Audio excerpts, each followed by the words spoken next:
Good afternoon. Welcome to September Gray Fine Art Gallery. This is one of the favorite parts of what I do, is having the artists talk and talk about the work, the dialogue, the inspiration behind the work. The title of the exhibition is If Not Now, When? And this is talking about several things that are going on in society now with the Trump administration, and on the eve of Dr. King's death 50 years later. Why are we still having the same discussions? Voting rights, civil rights, Black Lives Matter, socioeconomic rights, immigration rights. All of these things are still a conversation that we had 50 years ago, and we're still having it. So we thought, if we don't talk about it now, when do we talk about it? And often we have these dialogues among ourselves when we're with friends or family in an intimate setting. But I love that the artists were able to talk about it and bring it into view visually with their work. And it's a strong body of work, and each artist is able to really give us their interpretation and the meaning behind it through, again, socioeconomic gains, through Black Lives Matter, through immigration rights, through voting rights. So this is a very, very important exhibition that's on view now, and I hope you'll take the time to enjoy it. It's up until the 23rd of this month. And again, we're just celebrating who we are, but we're having the conversation. I think it's so important that the artists do that. So I want to introduce the artists that are here. We have Alfred Conteh, Shelia Pree, Okeeba Jubalo, Juan Logan, and our moderator, Kevin Sipp, that is here moderating today's discussion. So we're going to have the discussion for an hour, then do a little Q&A and allow you to dialogue with the artists if you have questions. And we're also going to read some cards from the opening night with their questions and statements. So again, thank you for coming. Thank you for being on time. And I also want to say that I take full responsibility to everything that's being said today. I know in a time and place where most people don't. I take full responsibility for these artists and everything that they say in this space. And this is their safe space, as they know. I think artists have the freedom to tell the truth and to be open, and this is what it's really about, and that's why I'm here and do what I do. So again, thank you for coming. Enjoy, and I'm going to hand it over to Kevin Sipp. Well, thank you. First of all, I'm honored, September Gray, that you had me do this moderation. The last time we were scheduled to do one, I was entertaining Ma Valencia from Brazil, who is the direct descendant of the first African woman to establish the first African house of worship in Brazil. So that was a very important moment for me to host her here in Atlanta. But I'm going to start this moderation by quoting Kalamu Yasalam out of New Orleans. When someone once asked him, how did he become an activist as an artist? And he said, wait a minute, I was born an activist and I became a poet and artist later because I was born an African American in a certain time in this country. You had no wiggle room not to be someone fighting for your rights if you cared for your people. I'm extending that to these artists because a lot of times when people look at the politics of art and the politics in art, many artists have a tendency to run away. And I'm one of those artists who say you don't always have to show your activism through your art. But when you do decide to show your activism through your art, you have to be very clear with the voice you're speaking with, because we don't need confusion and we don't need uncertainty. In a time where we had a controversy recently by a white artist by the name of Dana Schultz up at the Whitney Biennial, where she decided she wanted to paint a picture of Emmett Till and pretty up the picture, she didn't have a legacy or history of painting activist art. And therefore, she even said herself that she was uncertain about what she was painting, but she knew it would bring a reaction in the art world. But she felt as a white artist she had a right to do so, and she did. But my point was, if you're going to do it, be clear about the statement you're trying to make. If you're not clear, are you just doing it for a stunt? Are you just doing it for a moment? Are you just doing it because you were watching TV one day and felt the epiphany that things need changing? What motivates you to do this type of work? When I look at all the artists sitting around me here, I know most of them very well. And I know some of them slightly well, but I know their history. I'm looking at artists who have committed themselves throughout their career to doing works that not always spoke to their activism, but when they decided to speak to their activism and their concerns about the world, they spoke very clearly and very well with it. And so with that introduction, what I'm going to do is just pass the mic down the row, let each artist introduce themselves, and then we'll get the conversation started. So, or I think you're Mike, right? That's it. I'm Mike. Okay. I'm Juan Logan. I've been making art for decades now at this point, and I've explored lots of avenues, and it's always interesting when we talk about activism and we talk about who we are as a people, that we sometimes imagine that we're only talking about us. I was doing a show with Benny Andrews years ago, and we were talking about the whole notion of what is black art, and that was the topic at the time. And if we concluded that it was sort of that thing that reflected the black experience. So I asked, if we only did paintings of white people, would that be black art? Because nothing else has impacted us more. Not in this nation anyway. So would that be black art? Can we take it that far? But then also when we talk about who we are as a people, we often find ourselves being the victims. Many times we are the people causing the problems. Are we willing to acknowledge that truth as well?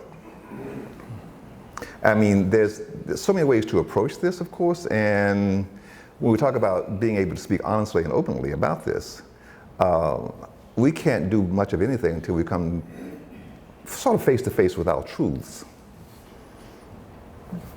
I'll leave it at that.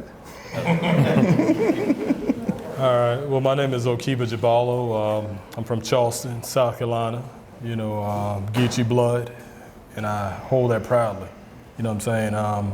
Been a professional artist for about 20 years, and my thing is, I'm Charleston and I'm Mississippi. You know what I mean? Edwards, Mississippi. And if anybody know about Mississippi, you know Mississippi is Mississippi. You know what I mean? So my folks were sharecroppers, but they did not get their share. So my folks were slaves in Mississippi. You know what I mean? And my grandfather was a blacksmith, cowboy, mechanic, carpenter, anything and everything. You know what I mean? So what I bring to the art game is that resourcefulness to be able to say, okay, I'm gonna take nothing and make it into something. And the fact that y'all are here right now leans in that direction of being able to take something, which is viewed as nothing, and make it into something. You know what I'm saying? And also from Charleston, when looking at where I'm from, we don't make it out like that. You know what I mean? I was very surprised to see two of my cousins show up. You know what I'm saying? That I didn't know they was coming here. But they can tell you, from Charleston, you don't make it out. Either you play ball, you sell dope, or you get locked up. And all of my partners in the feds right now, in and out. And I'm sitting here in front of y'all as a testament of I'm one of the few who made it out. You know what I'm saying? But that wasn't by myself. You know what I'm saying? So this art, I'm dead serious about this. You know what I'm saying? I'm so serious about this. Because if it wasn't for the art, I definitely would be in prison right now. And I'm not even saying that to sound tough. I'm saying that to sound real. You know what I mean? So when I speak my truth. And that's what I do. My name is Okeeba Jubalo, Geechee blood, through and through. That's what it is. My name is Shelia Pree. I'm a daughter of a soldier. And everybody consider me as a fine art photographer, but I consider myself as a visual cultural producer. I capture images of the unheard and give them their voice while they contemplate or voice their issues and concerns with shaping their ideas and concerns. So as a visual cultural producer, I just feel that, I think about Nina Simone, and Nina Simone talk about how can you not, as an artist, look what's going on in the world, not do anything about it. And I cannot speak for every artist, but I know for me is that I feel that I have to do this. I started this work 1960 now. You'll see that on the wall photographically. We are not disposable. And we're like, it's like a constant, perpetual revolution. And I really agree with you about a lot of the problems is with us, within too. Not in totality, but it's like, I'll stop there and then we could talk more, yeah. My name is Alfred Conteh. I'm from Fort Valley, Georgia. And actually I'm gonna be doing a show there tomorrow in my hometown. I'm a painter, sculptor, printmaker. I'm a pluralist. I'm a social commentator as well, especially when it comes to the African American experience, specifically that, because I am a direct descendant of a slave, as we all are, as most of us are. And when it comes to what I commentate on, the body I'm working on currently is called Two Fronts. And if I was to package that into an elevator speech, I would say that Two Fronts is it's an allegory that I'm packaging within this series that speaks to the fight that we as a people are fighting on two fronts every day, at all times. And that fight that we're fighting is when it comes to what we speak about with regard to white supremacy, how it affects us, and also when it comes to that other front that we're fighting on, how it affects how we interact with one another in regard to how we vote, how we spend our money, how we educate our children, things of that nature. So I'm unapologetic with some of the things I speak to, and let's get talking. Let's talk. Well, one of the first things I want to deal with is the fact that I call it this epiphany. When one makes art, I think about when I went off to art school. I wasn't thinking about being a political artist. I wasn't thinking about being a non-political artist. I was thinking about becoming competent as an artist. And in my search for competency, I began to experience this small art college, 400 people in that student body. At the time, I didn't know what the word privilege was in the sense of politics. But I knew I was coming from a working class background. I had a certain worldview, and I suddenly was confronting this other worldview that was broader than the one I had. But I also had to confront assumptions about me because I was a person of color. And I'm in school with Kara Walker, with Radcliffe Bailey, with some very accomplished people who had yet to be accomplished. You know, we were striving for a level of excellency. In that experience, I found myself becoming politicized because I had to confront certain racial issues in that school. And I'm using that as a jumping off point to say, when do you feel you created your first work of art that you consider to be an activist work of art in relation to your creative experience? And I'll start with you, Alfred. It's a long time ago. I think I was an undergrad. And I was speaking to black unemployment. So I think it was a drawing or a painting of a brother. Oh, excuse me. It was a painting of a brother who was working at McDonald's. And I think what I was speaking to in that piece was, income disparities. Because, it's like when I was in high school, or when most of us went to school, working age 16 years old, most of the cats we worked with were teenagers. But now, if you see more low income jobs, that people of all ages, up in their 60s, 70s, and 80s working those jobs, because the middle class is dying, and the job market is becoming more competitive, even when it comes to employment that you can't earn a living wage from. So that's when I started really, locking in and thinking about not just so much about the political landscape, but how African Americans function within that, how they've been marginalized, how they're targeted. So yeah, it was. I was a youngster. That's when the imagination starts going. Well, with me, if I could say it like this, I went to school to get my MFA at Georgia State University. And as my background as a daughter of a soldier, I never looked at things politically so. That might be a naiveness among me. But a lot of my work was about me as a black person. And black bodies are always politicized. I can give you an example. I did a body of work called Suburbia. I didn't call it Black Suburbia, African American Suburbia. I called it Suburbia. And I went into black homes to photograph the interiors, and if you did see a black body, you would never see their face. They were hidden.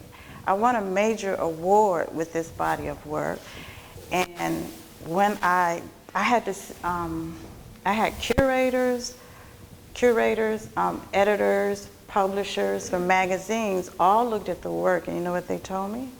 That we never heard of your suburbia. You don't have enough signifiers in this work to show that these are black homes. So my point is this, we become politicized. The white male narrative has been telling our stories for the longest. But when they talk about their stories, it's not identity and it's not politicized. So I never really looked at my work as being political, okay? That's just. And that's why I did ask this semi-trick question. You said? I'll say for, I started out, not started out, but I'm a spoken word artist. And those who may know me from that time period or know me from that time period, every poem I had was about black power. You know what I'm saying? But I'm also an artist, you know, visual artist. So it was one of those things where trying to pinpoint what it was and when it was just like my first turning point was when I was 15 and I was getting into a bunch of legal trouble. And my mom tried to help me study the Bible with these folks, right? And I'll say some Jehovah's Witnesses. And I asked the guy the question, I was like, okay, you showing me all these pictures, but everybody's white. You know what I'm saying? So what's happening with this white guy? If it's supposed to be in Africa, why are you showing me this? And then there was a white guy and a black guy. Black guy put his head down, white guy looked like, oh, how do I answer this? And that was one of the things then I started drawing. You know what I mean? And I started moving. So to answer your question and say, okay, when was my first time? I don't remember. The first time from a verbal standpoint was my poem. From the first time from a visual standpoint, it's always been that because I was losing my mind because there's a gap between being a black male who realizes what's going on and then everybody trying to trick you into believing that's not what's really happening. You know what I'm saying? So that gap, my artwork filled that gap. You know what I'm saying? So first time I did my show probably in '99, you know what I'm saying? And went from there. What? It's so interesting listening to young artists talk about when they first got started. I love that, you know. So I'm so old, you have to understand that. The very first time was in 1967. It was a self-portrait. The title was I Am Black. And I was being very clear about who I was and how I positioned myself in this American culture of ours. So I didn't want anyone to mistake that. You know, I wanted them to be really clear about where I was coming from and why. And so that was sort of the jumping off point for me. After that, I created and talked about all manner of who we are and the things that were happening to us. And early on, I was really clear and almost didactic in a particular way.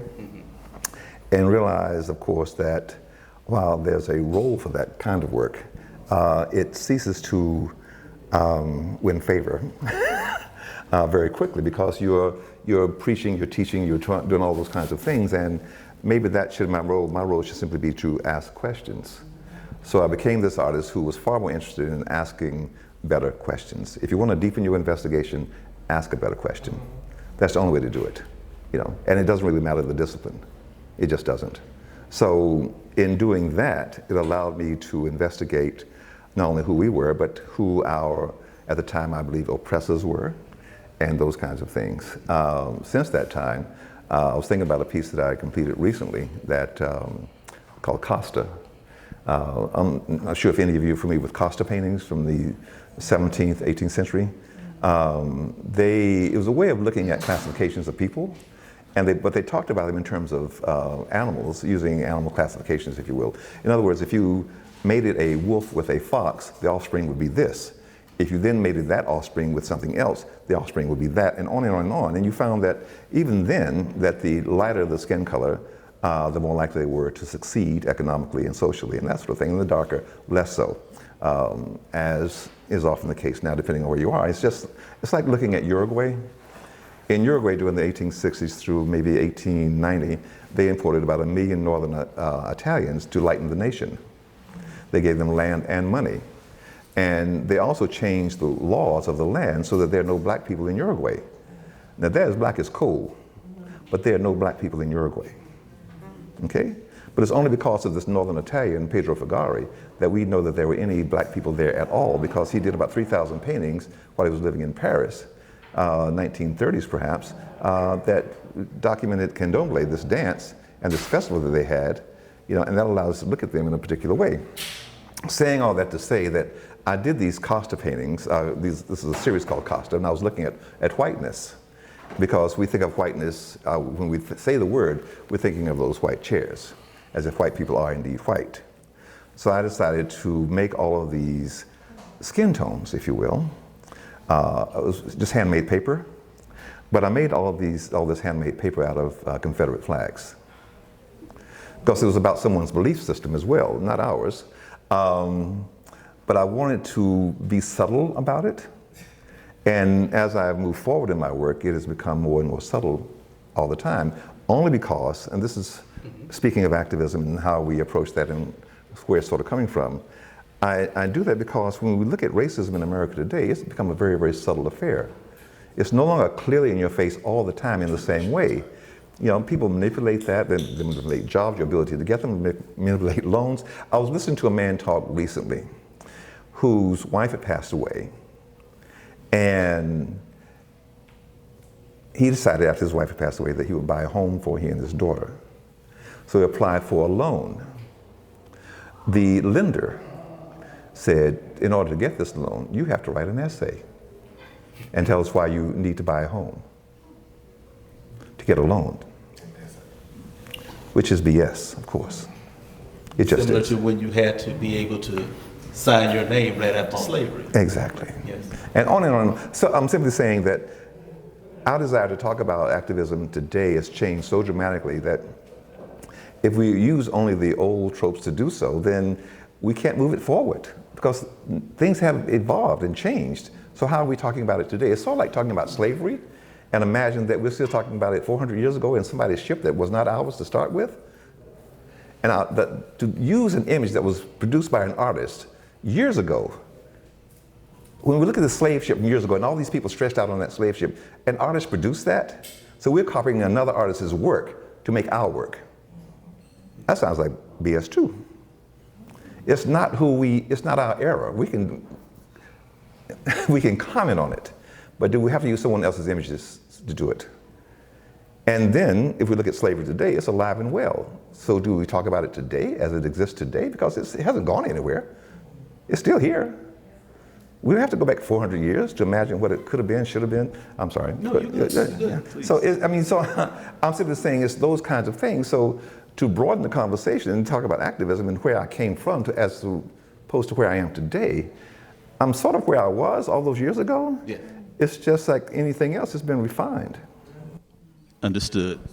I think about the big argument, let's go back a few years to your time, when Ishmael Reed and Raymond Saunders had that debate around this idea of codifying what one is when one is a black artist, and what makes one not and what makes one is. Like I say, the conversation's still being had. And Raymond Saunders' response was that brilliant essay, Black as a Color. But he was saying pretty much the same thing you were saying. We're more subtle than the codes you're trying to give us and limit us by as artists. And you cannot limit an artist's language to the reaction to oppression or the reaction to perceived oppression. That we're bigger than that and we're broader than that. Now, he wasn't saying don't fight for one's rights, but he was saying understand your rights are broader than what they're even trying to give you. Look beyond those. It's almost like a disclaimer of authorship. It's when someone tells you something long enough that you actually believe it. It's like black people can't swim. We aren't good at math, and on and on and on. And after a while, we start believing those things, and then they step away from it and say, I wonder why they believe that in the first place. Yeah, it's so odd. It's sort of like that. People lay things on us as if it's ours, and it never was. Yeah, thank you. So now we look at the idea of, as September pointed it out, if not now, when? What America has been very good at is dangling to not just African Americans, but anyone who comes, a perceived notion that sums up your class goals, your race goals, your freedom goals, and saying, allow certain things to happen because if you get to this point, you'll be immune to it.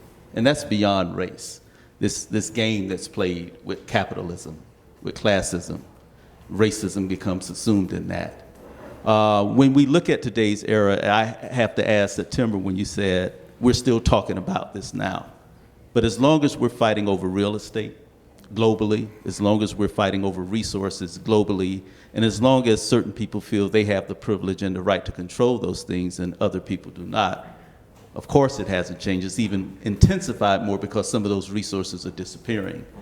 Alfred, when you come to painting a portrait, what are you bringing to that portrait in regards to your philosophy around making their work? What are you trying to get the viewer to see in the work? The present state of black folks here in this country, the direct descendants of slaves.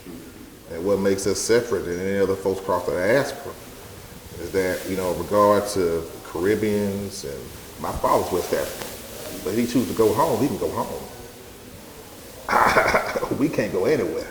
So we can't escape what we have to do, what we're dealing with presently. So all those dragons that, the civil rights generation dealt with, we're still dealing with them today. But I would even say more so when it regards to, like, when it comes to the portraits, I do, the economic of what wasn't addressed at that point. So, as the last artist talk we spoke about recently, we have the right to eat and sleep and have sex with whoever we want to, but we ain't got the money to eat, sleep, and shop or live where we want to. That's meaningless. So,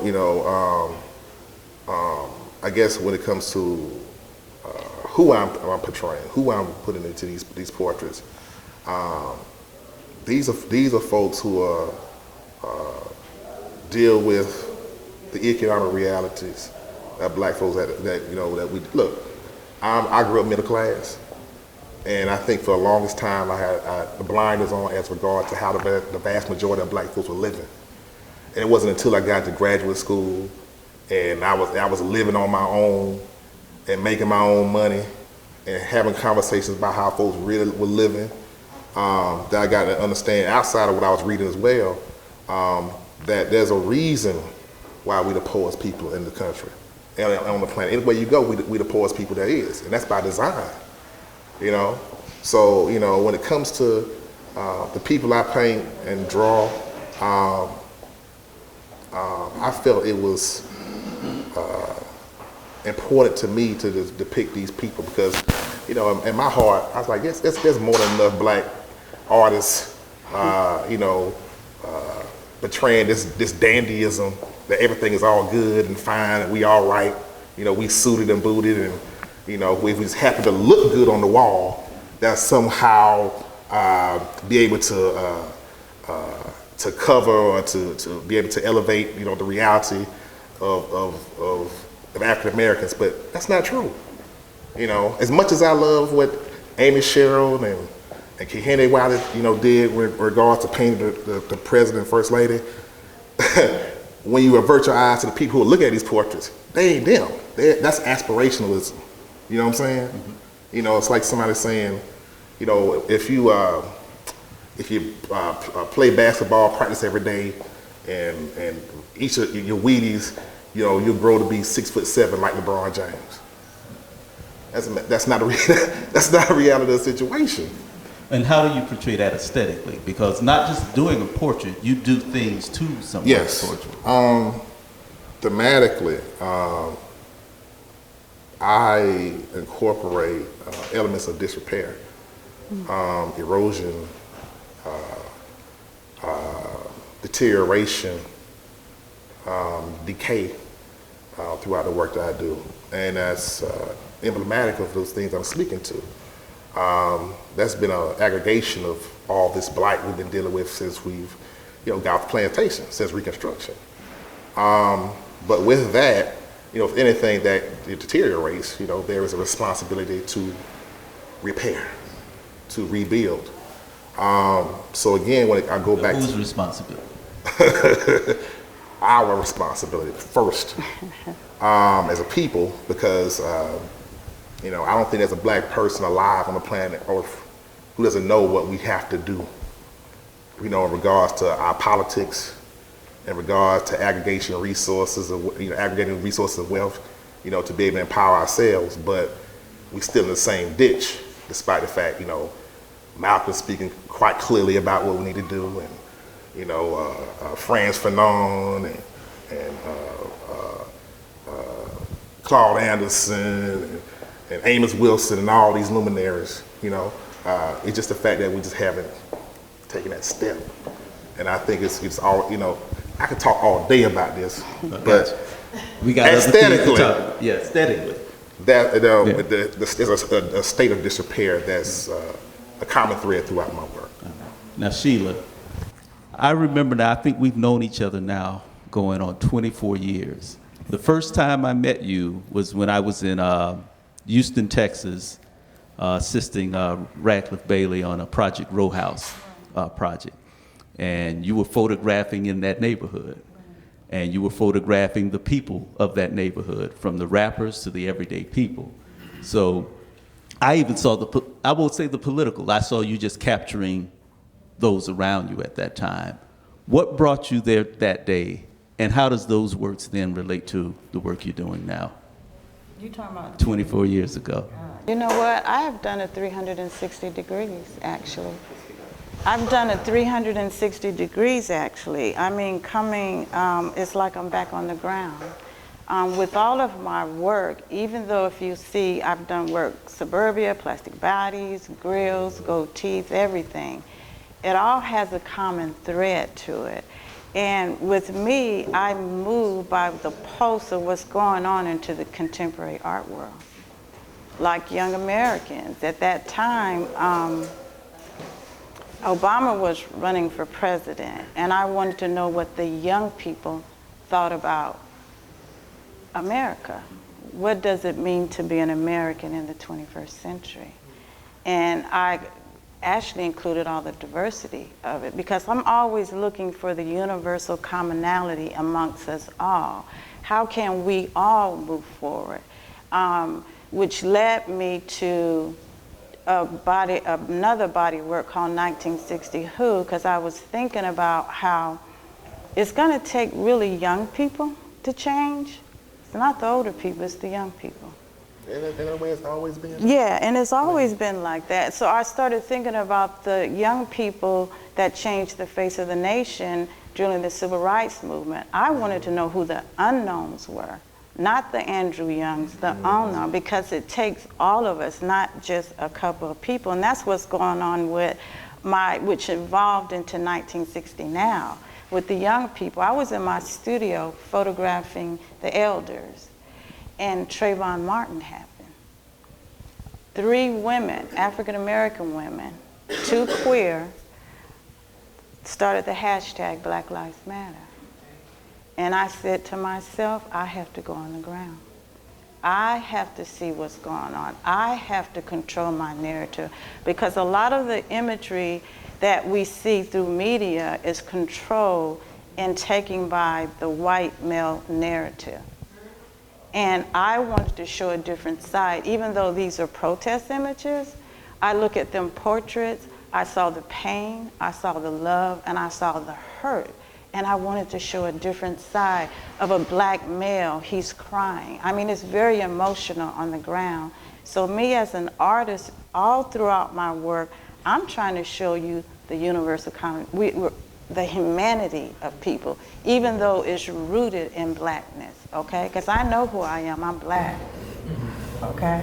I know who I'm in, but that's and who I want to teach, because a lot of us, I'm gonna say this and I'm gonna be quiet.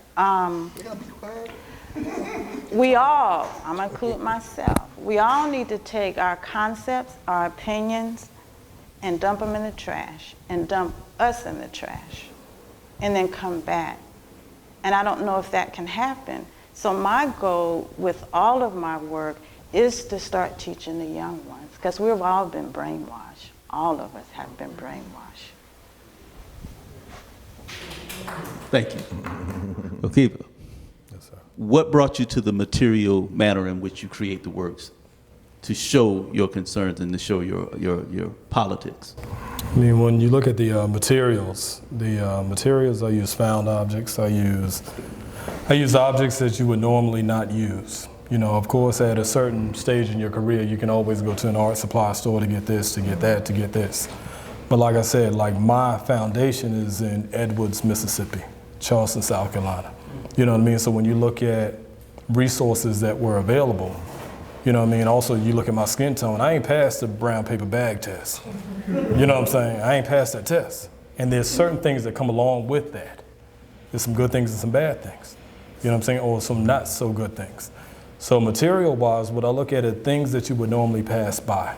And I said, if the only thing I had was these beautiful people, various shades right now, in this room right now, could I create something right here, right now? You know what I'm saying? And that's always my first approach. Yeah, I can get 2 different supplies. But my thing is, for me personally, if I can make something happen with everybody that's in here right now, then I can make something happen. You know what I mean? So supply-wise, that's what it is. You know, and my story is always my story. I don't shy away from it. You know what I'm saying? Because we have so many different views sitting here right now, but we're all connected to one single thing. You know what I mean? So all these beautiful words that's coming out of everybody's mouth is good. But when we step outside, we deal with the same situation. You know what I mean? So when I look at supplies, my supplies is rooted in, if I had to take something right here, right now, what would I make happen? It makes me think of the folk art tradition, which is had the struggle. When you look at people like Thornton Dow, Lonnie Holly, these artists who were quote unquote, I won't even say untrained, not academically validated up until recently. They made art out of the materials they had around them, and they made incredible art out of the materials they had around them. And people had been doing that for years and years and years. And when you look at the artists who created quote unquote modernist art in America, Claus Odenberg, all the names that are in the history books, a lot of these people, Rauschenberg, they were Southern. They were around people who were doing make-do art out of scrap materials. And I often argue that they saw this and they took it a little further, but they were responding to other things as well, Duchamp's ready-mades and all of that. So you have this whole history that where artists can't cut themselves off, number one, from the environment they're in. They can't cut themselves off for learning the world around them and then throwing that artwork back in an extremely individual manner if they are good at what they do. And that's what I've always liked about your work. You know, I saw 2 traditions running. I saw that folk tradition, not necessarily folk as in less than, folk as in an elevated aesthetic based on one taking materials, making something out of nothing. But I also saw that other aesthetic as well. So the 2 trains running, as I say. And that's what I've always appreciated about your work. And I want, in the materials that you've used over the years, blown glass, everything you can imagine under the sun, what brings you, does the idea bring you to the work? Or does a certain type of material bring you to a certain aesthetic and a certain voice in the work? Or are you just experimenting across all media? How do you get there?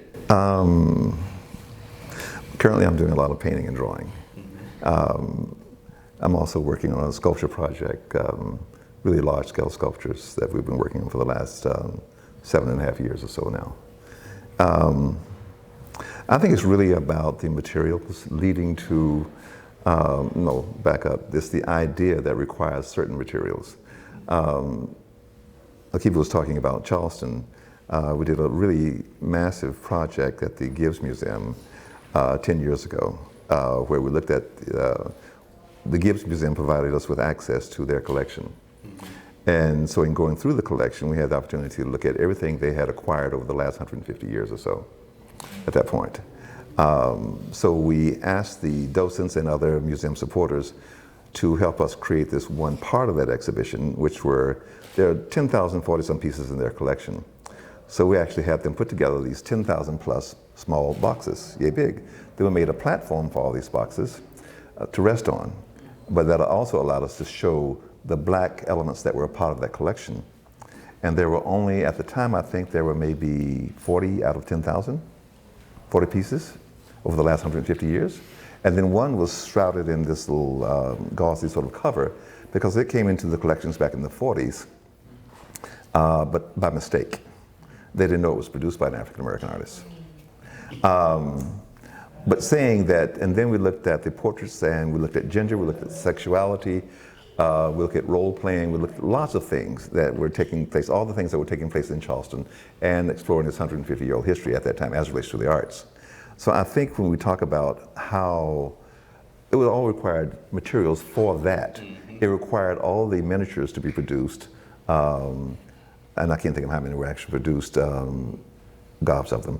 But so much so that the show had such an impact in terms of changing the direction of the museum, changing much of how people thought of art in the community, that now there are two scholars, one at Duquesne, one at Holy Cross, and another actually in Charleston, who are re-examining that exhibition to write essays about that and to publish that later this year in a scholarly journal, because it's the whole notion, you see, is that we can actually make a difference in terms of changing the direction of an institution and or how people think about art and the role that it can play. So how do we do that? Certainly the selection of materials was extremely important. There's no question about that. I mean, currently my work is looking at producing a series called Elegies that's looking at the immigrants who have left their homelands, gotten lost on the seas of the world, stuck in places that were not their destination to start with. And in so doing, I'm arguing that we are all connected to those same people. We perhaps travel different paths, but we are we are immigrants as well. And so,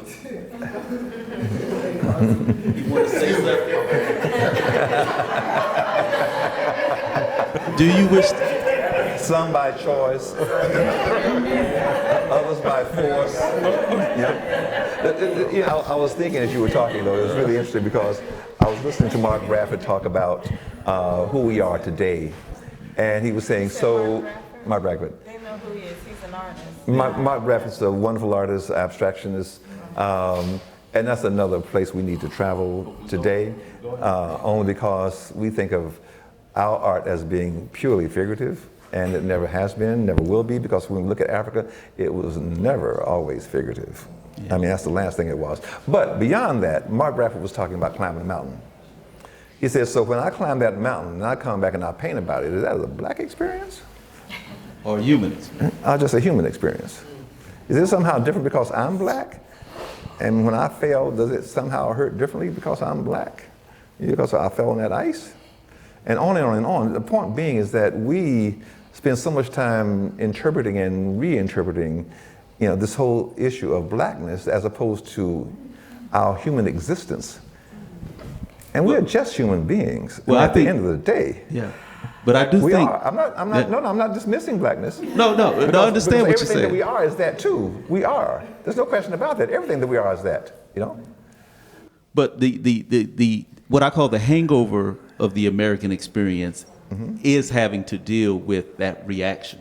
When we move beyond the reaction, because let's be clear, a lot of this reaction is about waiting for the dominant culture to validate your humanity and see you as a human being so they don't kill you. And not that they don't kill others in the world, but in this experience, we have been a primary target. We have. And how we get people to move beyond that, and this is one of the conversations I have right now as a curator. I have an exhibition up at the gallery I run, and it's a white artist who's painting mugshots of the Montgomery bus boycott activists. And he wanted to make sure he painted, like you said, Sheila, the unknown folks. So he didn't put Rosa Parks in the show at first, but through popular demand, he ended up slipping a small one in. But he wanted to focus on the everyday people who laid their lives on the line. And he was scared at first to even do the exhibit when I chose him for the show, because he was still thinking about the Dana Schultz controversy, which I mentioned earlier. He said, as a white man, do I have the right to have black heroes? And I had to laugh. I said, if you don't change, how is racism going to change? If you are not committing yourself to transforming as a person, as a human being, and transforming others around you, then what are we really doing? Just spinning wheels? Because we can be angry and black forever at white But if we don't expect whites to change, and many of them have, and many of them will, and many of them had always been not racist fully, even though they inherited privilege. It's almost as though we can only care about us. Can I say something? Go ahead, jump in. For me personally, I don't have conversation with white folks with my work. My work is You say you purely- don't have a conversation with white That folks. you know of. Well, that I care about. I mean, honestly, I speak to black people with my work. That's all I'm concerned with, because y'all my people. You know what I'm saying? And also, I say that because I think when it comes to that whole kumbaya thing, which hasn't worked. I don't think we're talking about kumbaya. I'm not saying you all are, but you know, when it comes to quote unquote, there are artists who make work and who present themselves and stand in the lane of when it comes to like showing my humanity, my intelligence, my creativity. You know, that I am that too. I don't deal with that type of stuff. Now, and for me personally, I feel we should stop, just kind of move away from that. You know what I'm saying? Because you know we know who we are, and you know I don't think doing that is going to give the dominant society a come to Jesus moment. You know what I'm saying? So go ahead. Sheila. Yeah, let me just say something. I Miss Sheila did understand. not- I understand what you're saying about the humanity. You know, with that, but I don't want to say a but because it's like an argument with that. What I'm trying to say is that you're never going to reach the masses of the people. I don't care who they are, whether they're black or white. And it's really about us, okay? It really is about us, but we will never do that. You're not, whoever's control right now, you think they're going to give up the control? Mr. Lonnie King told me this. He says, do you understand that you're in a war? You're in a war and you're going to have to take, we're in a protest within a protest within a protest, okay? You have these young people in Parkland, which is basically white, okay? They're listening to them, but they didn't listen to Black Lives Matter. How long have the urban communities been Anti-gun violence. Anti-gun violence, okay? So what I'm saying is that my question is this. How can we move above all of this? How can we, I'm questioning that in my work. I'm showing you what was going on down in Black Lives Matter. And I want you to see the humanity. Them probably won't see the humanity in it, okay? So what I'm saying is, how do we move forward? Because we're constantly talking about the same thing. This is very perpetual. It's a continuum. How do we change it? Juan, you were about to respond. Well, I was only asking, when we think about, again, see, being an artist is a rarefied thing to start with. True. We reach a very rarefied audience to start with. We're never going to reach the masses. We never have, we never will. That's just out. And many of the things that we confront in our work, the people that see that are not the people we're talking about. True. And they never, ever, ever see that work. They're not coming to museums, they're not coming to galleries. It's not happening. So when we say, I'm making work for the masses, no, you're not. Because they don't see it. They never will. Ever. They won't come here. You look at this room today, they won't come here. That's true. I'm not gonna disagree with you. And the people that buy your work are not those people. That's true. I mean, let's be real about it. It's most white honest, folks that buy let's my be real work. about it. Yeah. So, I mean, Really buy my anything work. beyond that is some sort of BS. Said, yes, I'm making work for my people, but your people aren't seeing what you're doing. Well, And that's the truth. And they don't buy it. I got to speak for myself. Go ahead. Go ahead. That's what this is about. Let me say one thing, Alfred. I'm not talking about you. I'm talking about us as African-American artists generally. I hear you. I hear you. It's that's the nature of the world. That's true. And the art world is such that we depend on collectors, whoever they are. And when we sell that piece, you know, for $40,000, we don't care if they're black or white. We really don't. We don't, because we want the money. And you would say, listen, I would love to sell this piece for $40,000, but I can only sell it to a brother. Really? I got to That's not what you're saying. This is real talk. All right, this is the real talk. This is real. I see what you're saying. That's just real. Now, Keith, you sit back in the cut on this. I know you're thinking about something. Go ahead, Okeeba. Yeah, I got something to say. It's a twofold. You know what I'm saying? It's a twofold where, yeah, what you said, yeah, what you said, yeah, what you said. But if we don't tell our stories, then our stories will not be told, period. But if we don't make no money, then we can't tell our stories. You know what I mean? So from that standpoint, like my mode and what I do is create different business models to support this brother telling his story and getting paid just to hang his artwork, not to sell his artwork. That's my role in this art game. You know what I'm saying? Well, my goal is making sure everybody gets paid to show your work. The chicken gets paid for, the music gets paid for. Jay-Z ain't performing for free, but this brother got to put all his money into his artwork to show everybody everything for free. I ain't with that concept, period. So I respect what he's saying. I respect what he's saying. But Okeeba's role in all of this is making sure that everybody gets paid to show your work. Understood. Well, and I think times has changed because of technology. Like you were saying, the masses of the people. You have Instagram, okay? There was a young man when the uprising happened in Baltimore.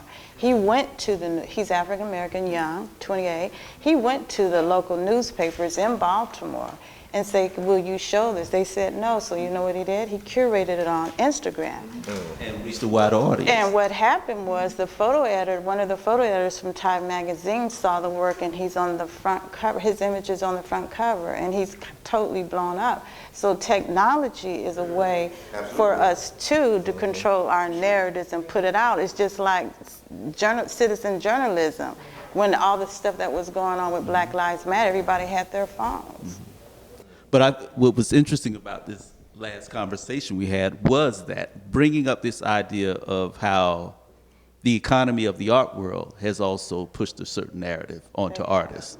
Right. And as Juan pointed out clearly, there is a certain game that gets played. We can be as protest heavy as we want in our work and be as sincere about that. It's not about being insincere and trying to get your message out, but we do reach a limited audience within a certain setting. It makes me think back to Ramir Bearden and Emma Amos and when Spiral was started. And, you know, people hear the story that, you know, Bearden wanted to gather some folks together to do some protest art for the civil rights movement, to make some creative art posters. And nobody wanted to show up and do it. So he started doing these cut-up collages then. He had already been experimenting, but he became a little clearer about what he wanted to do and the way he wanted to say what he wanted to say about his experience as a human being coming out of an African-American experience. And he became this innovator based on that little kernel of, first of all, being snubbed by the rest of the artists who didn't want to waste their time doing protest posters. They had other art to do. But that made him the artist he basically became. He became a legend. He had been a working class journeyman artist, and we don't want to admit that, but he was just kind of chugging along like many of us do, making brilliant art every now and then. But when he decided to focus a particular idea, he became this innovator. Do you feel you're at the apex, or you're still searching for that apex in your art? And I'll start with you, Juan. I'm always looking, always searching. I think I always will be. I've asked and answered a lot of questions over the years, and but they're still unanswered questions.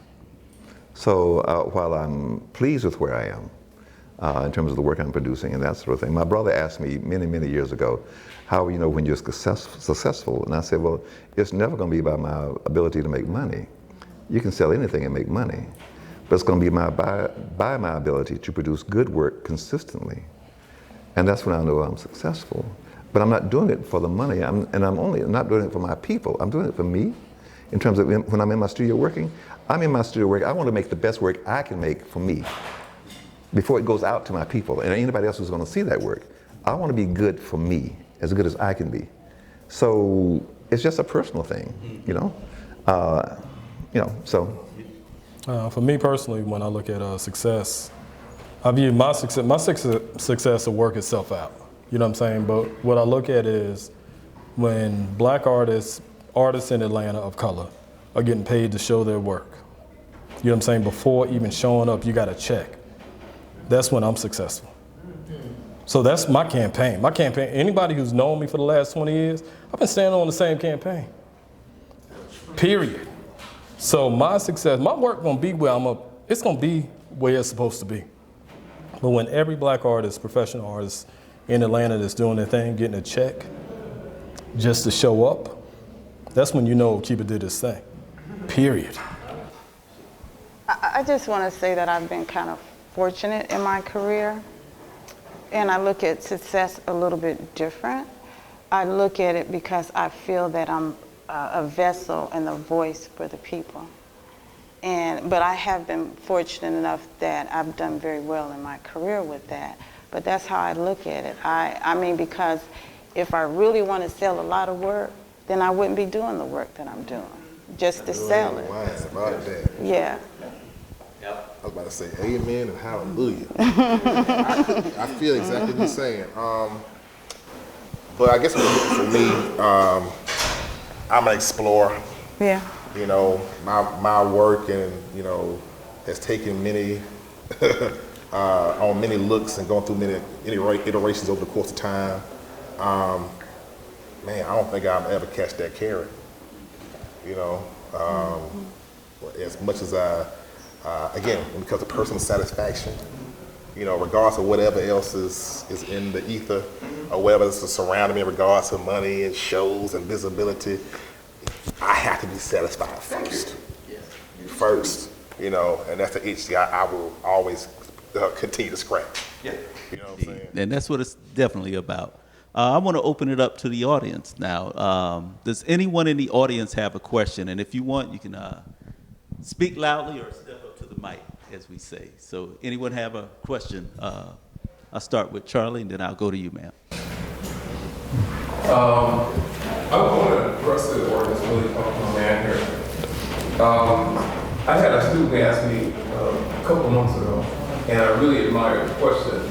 And she asked me if I cater my presentation when I'm talking about my art to my audience. And I can't imagine you doing that, but Alfred, but do you cater, because you've always been so outspoken, unapologetically black. If you had a predominantly white audience, would you cater or would you still consider it the way? I want to edit nothing. You know, it's like I'm not out to indict, you know, with my words. You know, the work is on the wall. You know what I'm saying? You know, judge it by however you judge it, and you know, that should be that. But when it comes to whoever I'm speaking to, I don't want to pull any punches, because that work is speaking to a situation, a present situation that we're in. You know what I'm saying? And if I feel like I'm being, you know, I'm editing, you know, what that work is speaking to, and what the words, the artist statement that work embodies, I'm doing a disservice to it. And I'm doing a disservice to the people out here. You know what I'm saying? I got to be straight down the middle. I agree with him. You have to be true to yourself. I don't care what audience I am in, I talk the same way, okay? There's a lot of artists that don't because they have fear. They have fear that, oh, I'm not going to be able to sell this work. So I can't get into the museum. And I was in Jackson, Mississippi, and here comes Shelia on a panel with 3 other artists, and they were supposed to talk about black space and black bodies. They talked about circles, colors, and lines, okay? Shelia didn't do that. And when I got off, I've had white people came up to me like, I'm sick of hearing about the circles and the lines and stuff. So I feel that you have to be true to yourself, because I talked to the artist and he said, oh, I couldn't do it because I want to sell my work into the museums. I said, I don't care if they ever buy a piece of my work in the museum. That's just how I am. But other artists are totally different. You know, it's not that I totally disagree with you, but I have talked to 6-year-olds, I've talked to 80-year-olds, I've talked to all those in between, and my 6-year-old talk is really different than my 40-year-old talk. Because the things, I'm really harsh, and sometimes when I talk about things, and that's not for that 6-year-old. So yes, I do change my talks for who I'm talking to in terms of that audience, because sometimes my young audience then does not need to hear exactly what that 40-year-old audience needs to hear. They just don't. I can understand that. So I change that based on my audience. And it doesn't matter about them being black or white, it's not about that. It's about their age and what they are prepared to deal with. But you know what, sometimes we all forget to think about when we were young. How I like don't- when, no, I'm not talking about the little babies, because you do. I agree with you with the little babies, but I go to all of the university with the young people, a hole full of white. Oh, I say the same thing. I do too.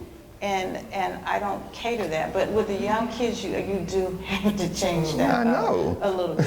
I wasn't thinking about I wasn't thinking about the babies. Well, Okay. I mean, but see, when Yeah. you say my audience, I'm saying they are my audience. I used to give out what are called Logan dollars, Okay. right? I started giving out Logan dollars with a group of kindergarten kids. Every year, I met with those kids until they finished high school. And I said, you can take your Logan dollars, and when you're old enough and you have a real job, you bring your Logan dollars back to me, and you can take that money, which is sometimes into the thousands of dollars, and you can put that with your real money, and you can buy some of my work. That's a good So I developed a idea. group of students who followed me and who still follow me. You see, I was down in the eastern part of North Carolina, and this guy was working back there frying burgers at a McDonald's. He said, that's Juan Logan. I said, yes, I am. And I know you too, And that's what it's all about. So, I mean, I think there are ways to connect the ground up. I do agree. But I believe in growing an audience in a way that, so they were prepared as kindergarten kids, and they grew with me over all those years.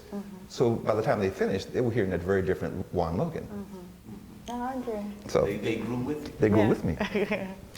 Now, you had a question. I kind of took notes, so There's nothing wrong with taking notes. so I wanted to say I love your business model, because when you were talking about that, your art is for a specific audience that would not normally buy art, fine art, at the prices at which they're offered, but the stories that they tell are so important.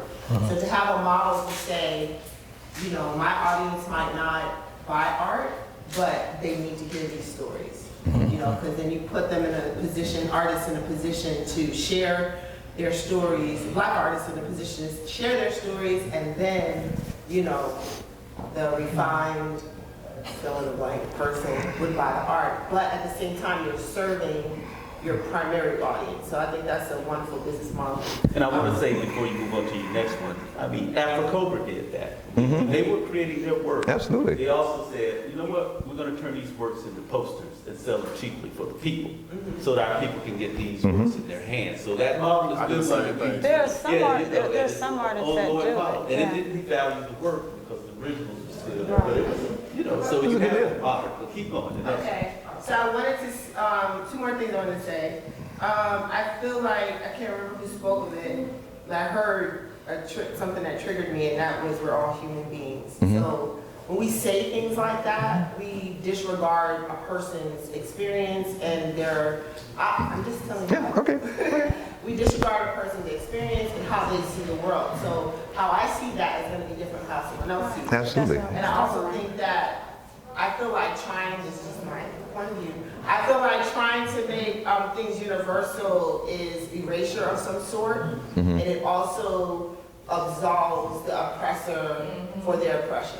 So that's just my feedback for the comment that was made. That's just how I feel. I'm not judging. I'm the one that question. said universal commonality No, he amongst said- us. No, but are we not also, can't we also be, because there are enough Idi Amins of the world, can we also be oppressors?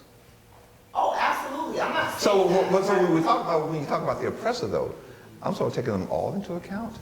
The Papa Docs, the Baby Docs, the Idi Amins, and on and on and on. Because they've killed millions of people, And of that- black people, millions of black people, And that leads me to at the hands of my black people. point. My Yes, final point yes. was, art as activism, I think you said, I'm sorry, I don't remember his name. I think you said that, Fred. what'd you say? Alfred. Fred. I think you said that we all know what we should do as a people, right? I don't agree with that because we're all on different levels in this race, right? And we're all on a different part of the spectrum. And so in art, as well as in life, we have to figure out, so you also spoke about the Obama portraits. But the Obama portraits led people to look at the work of the artist and see what kind of stories they were telling. I was necessarily speaking to the portraits, I was speaking to what those portraits represent. No, I get that, I get that. I don't want to sound like I'm sitting here, I'm sorry. But, No, you're fine. exposure, You're fine. Exposure to art. No, but you're fine. Exposure to art, appreciating art, storytelling, all, because I think we're raising a generation of people that are so limited. That's what I see. And that they can't look at that and tell a story from that. You know what I'm saying? And that affects their critical thinking, et cetera, et cetera. So I just wanted to say that, I still want to ask can about you speak abstraction. to artist activism Still want to ask about and abstraction. being able to It's such a understand curious the thing. spectrum? So one activist who wants to just tell the story of Black people who would never get told, as opposed to our brother Okeeba, who is, you know, all the time. And that's okay, because you speak to a certain group, and people can respect that. I mean, look, we have to stay in our lanes. You know what I'm saying? That's what creates the variation within the cast. You know, Juan is his man, Right. and Kevin, and Okeeba, and Shelia. You know what I'm saying? You know, if we all gravitated towards the center and making some lanes of, you know, or whatever, I think that kind of, you know, peters out, you know, individuality and what, you know, what we do, the expression of what we do. You have to, you know, be hard, brother. But before we move on to the next question, I do want to backtrack a bit and bring up something that we never quite explored, what Juan brought up, was this idea of the history of abstraction as opposed to the figurative around Black art, or what we call Black art. And so I wanted you to speak to that, and then we can... Spend so much time concentrating on the figure in terms of that being and representing Black people. But when we look at Alma Thomas's work, or Norman Lewis, you know, or now Mark Bradford and his wonderful work, and on and on and on, where does that fit into this conversation? Because it's just as Black as it can be. It is. I mean, really and truly. And when we look at even, you know, our foundation in terms of African art from the homeland, you know, that's so totally abstract. Is there room for it? You know, or is it only the figurative that we care about? I mean, seriously, because it's almost imagining that that is not also just as politically provocative as anything else that we could possibly put a face on. I think more so. Let me jump in on that. You're right. But when I look at abstraction and the struggle for abstraction within the African American experience, within the global art experience, those who were of African American or African descent adding to this abstract contemporary market, there was a struggle and there was an assumption being made around it. Many artists like Norman Lewis, who moved from the figurative into the abstract, were reaching for a type of, philosophical ideal that was also inherent in African philosophical culture that often doesn't get fully realized. We were almost backtracking from abstraction into the figurative when you look at African philosophy. Our concepts and mythologies are rooted in going from the abstract to the figurative and then back again. So that's one of those narratives. I don't think is as much controversial as it used to be, because there are so many incredible abstractionists coming out of the African diaspora now.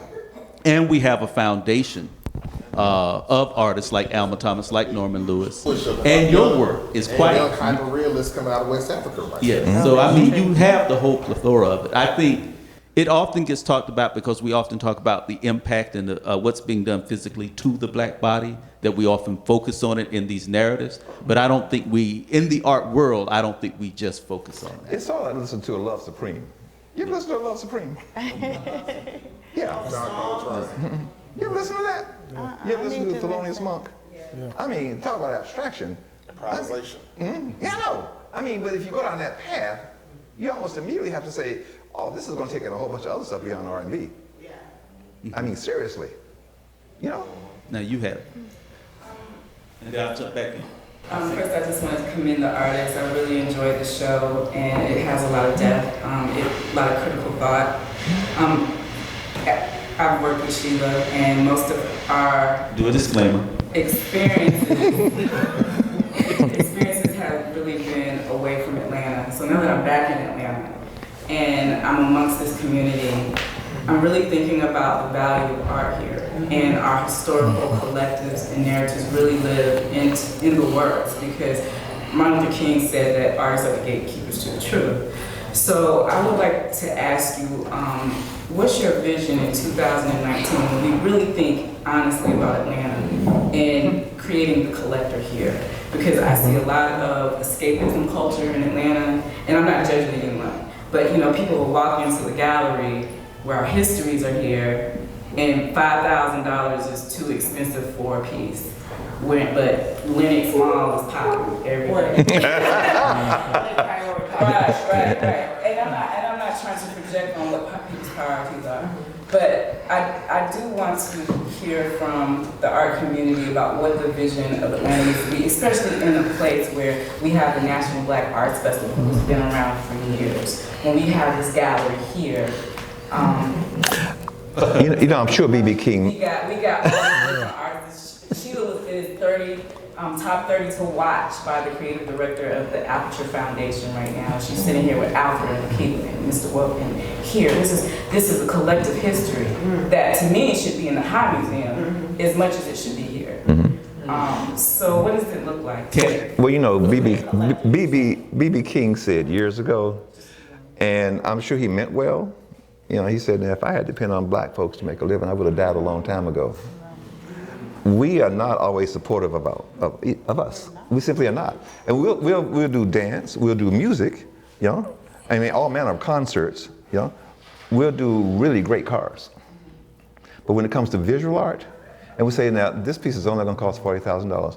So, I just spent that on my little car. So I can't buy a piece I'm gonna hang on my wall, really? It has to cost that much?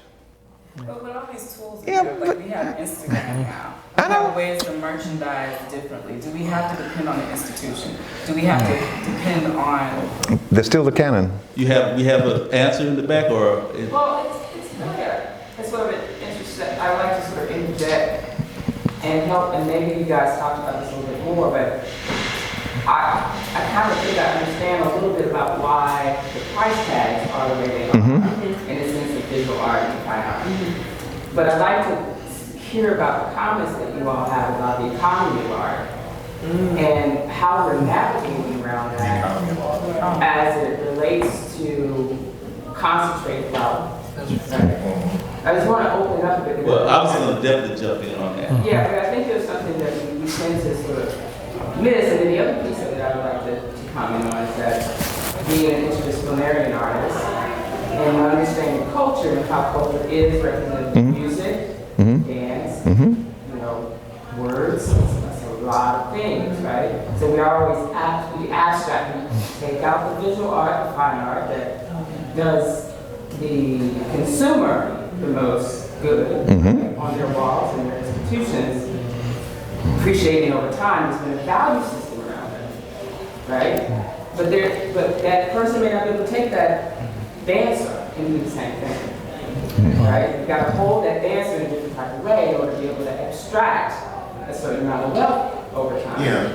Right? So I just want to sort of sit there a little bit because culture is all of that. And then you've got the fine art institutions, the institution of art, which is another thing, a museum and gallery and all that in that space. So I just wanted to kind of hear how you all are thinking about that in the sense of private art, concentration of wealth, economy in general. Well, to tie these two together. Right, and if there are any opportunities that exist that we might be able to shift that narrative, that shift the way in which, and I know that you all are doing it individually in your own ways, but just sort of like collectively. Well, let me jump back a bit. Historically in Atlanta, Maynard Jackson creates the Bureau of Cultural Affairs when he comes in as the first black mayor. Atlanta didn't have a Bureau of Cultural Affairs until he created it in the mid-'70s. At the time he created that bureau, he didn't just think of that on his own.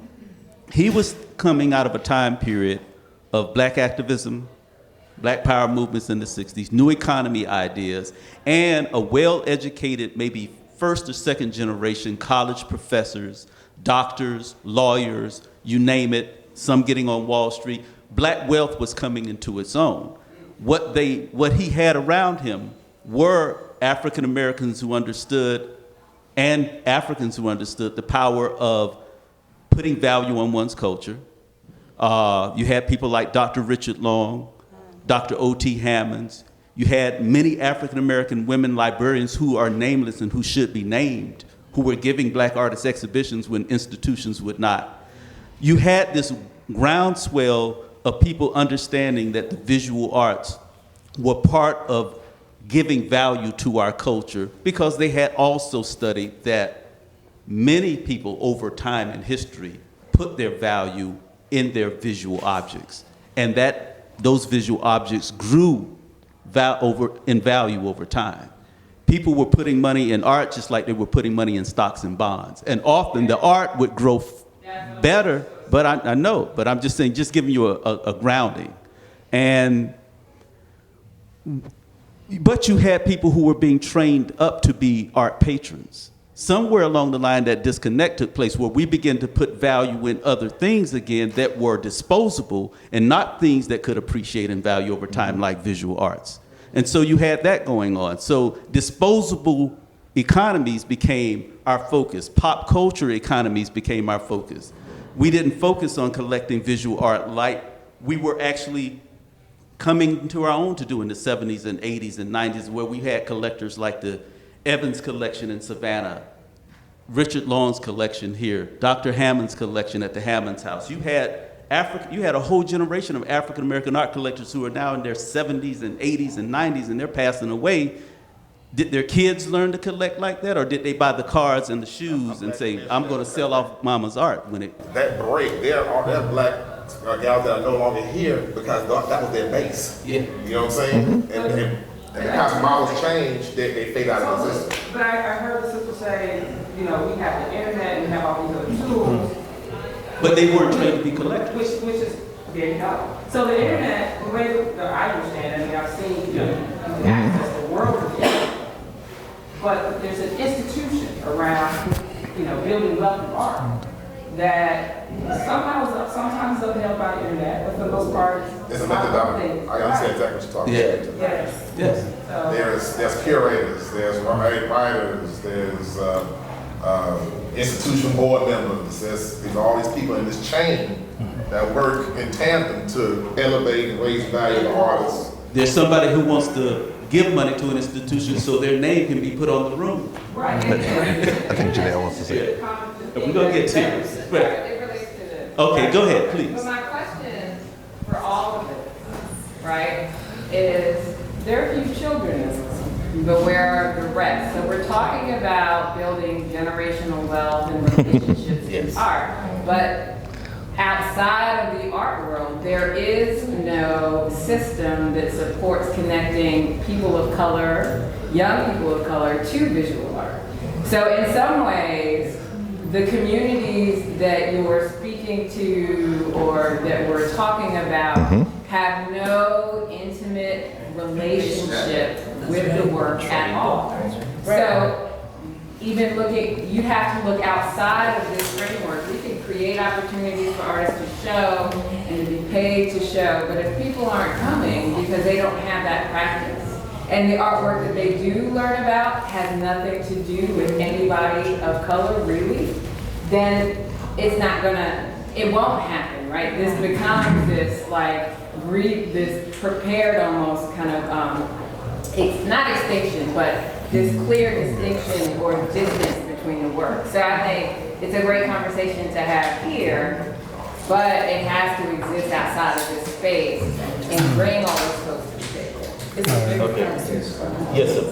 Yeah, as an educator who would want to create some type of a system or institution to build the appreciation in art in children, and also create an economy or future economy of art, what would you suggest you do in the school system to create that pipeline?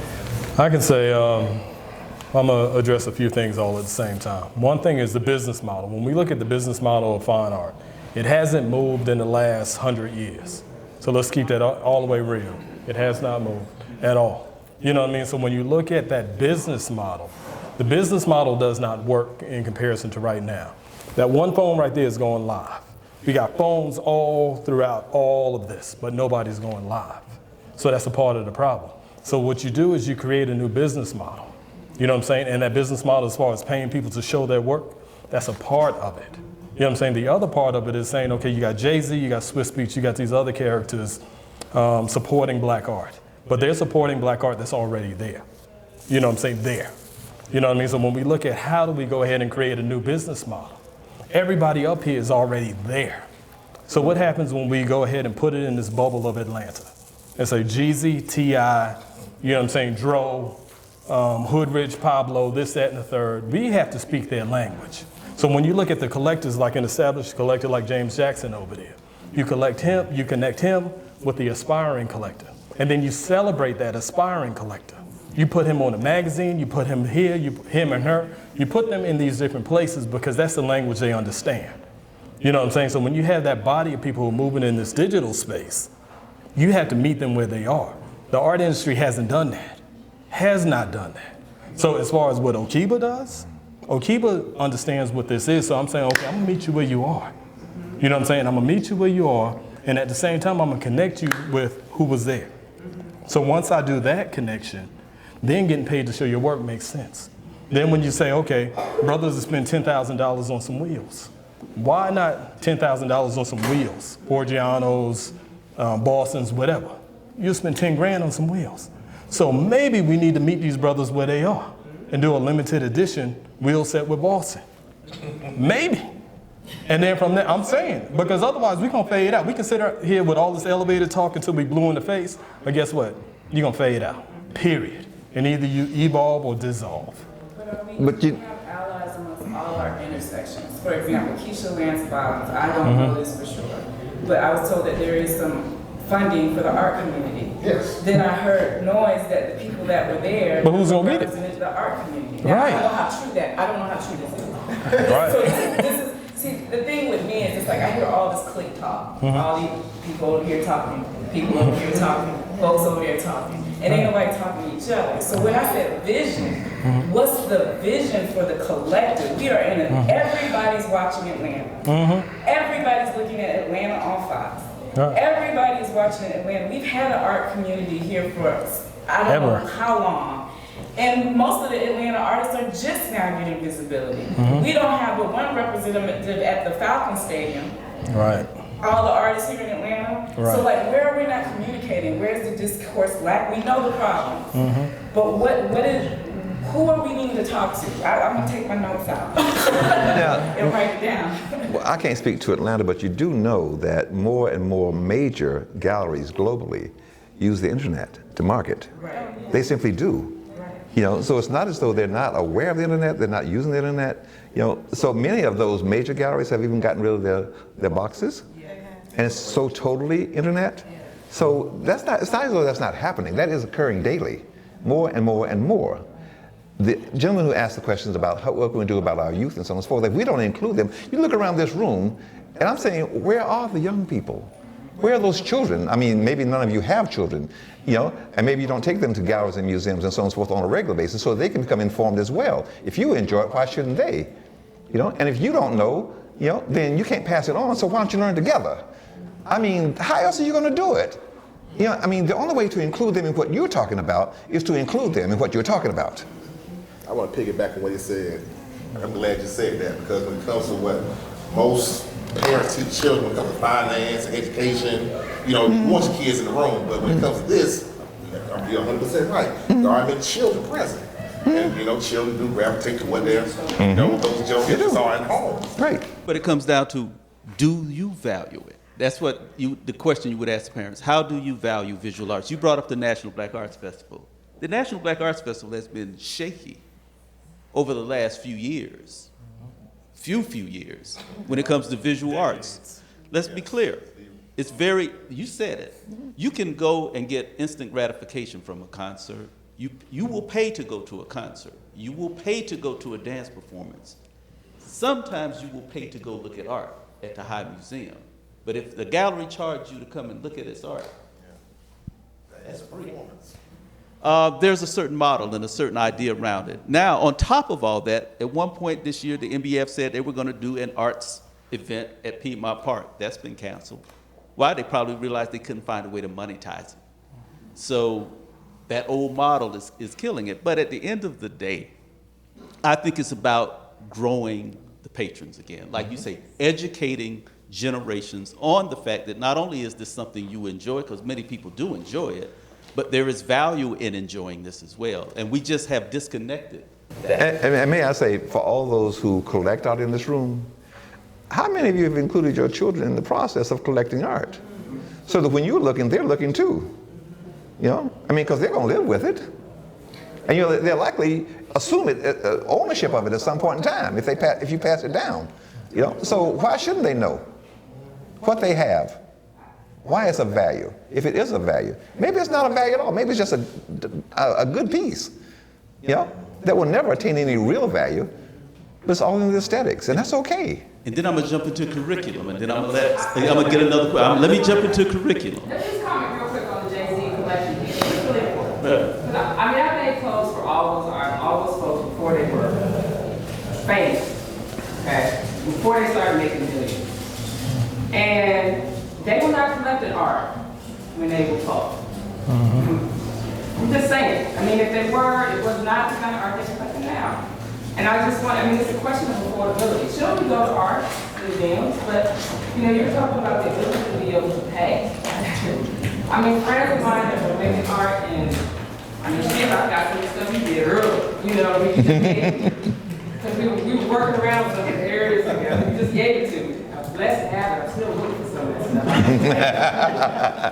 What I'm saying is the question of affordability. So it's like, I still think we're missing something here. I'm trying to understand it myself. But I want The art of business is like Wall Street. You don't understand the value. The value is capitalism. Okay. It's about capitalism. Yeah. I don't have a lot of friends that work on Wall Street. Right. And actually, most of those folks that would, if they were, would probably be kicking it. You know what I'm saying? Because our values are different. And I was told by a white woman, she says the generation now, they really, I'm talking about across the board, don't care about art. They're not putting their art value. They don't care about the visual arts. They don't care about the visual arts. They're not putting their money into these institutions like the olders and the elders are doing it. It's not there. Their concern is more about causes right now. It's not about that.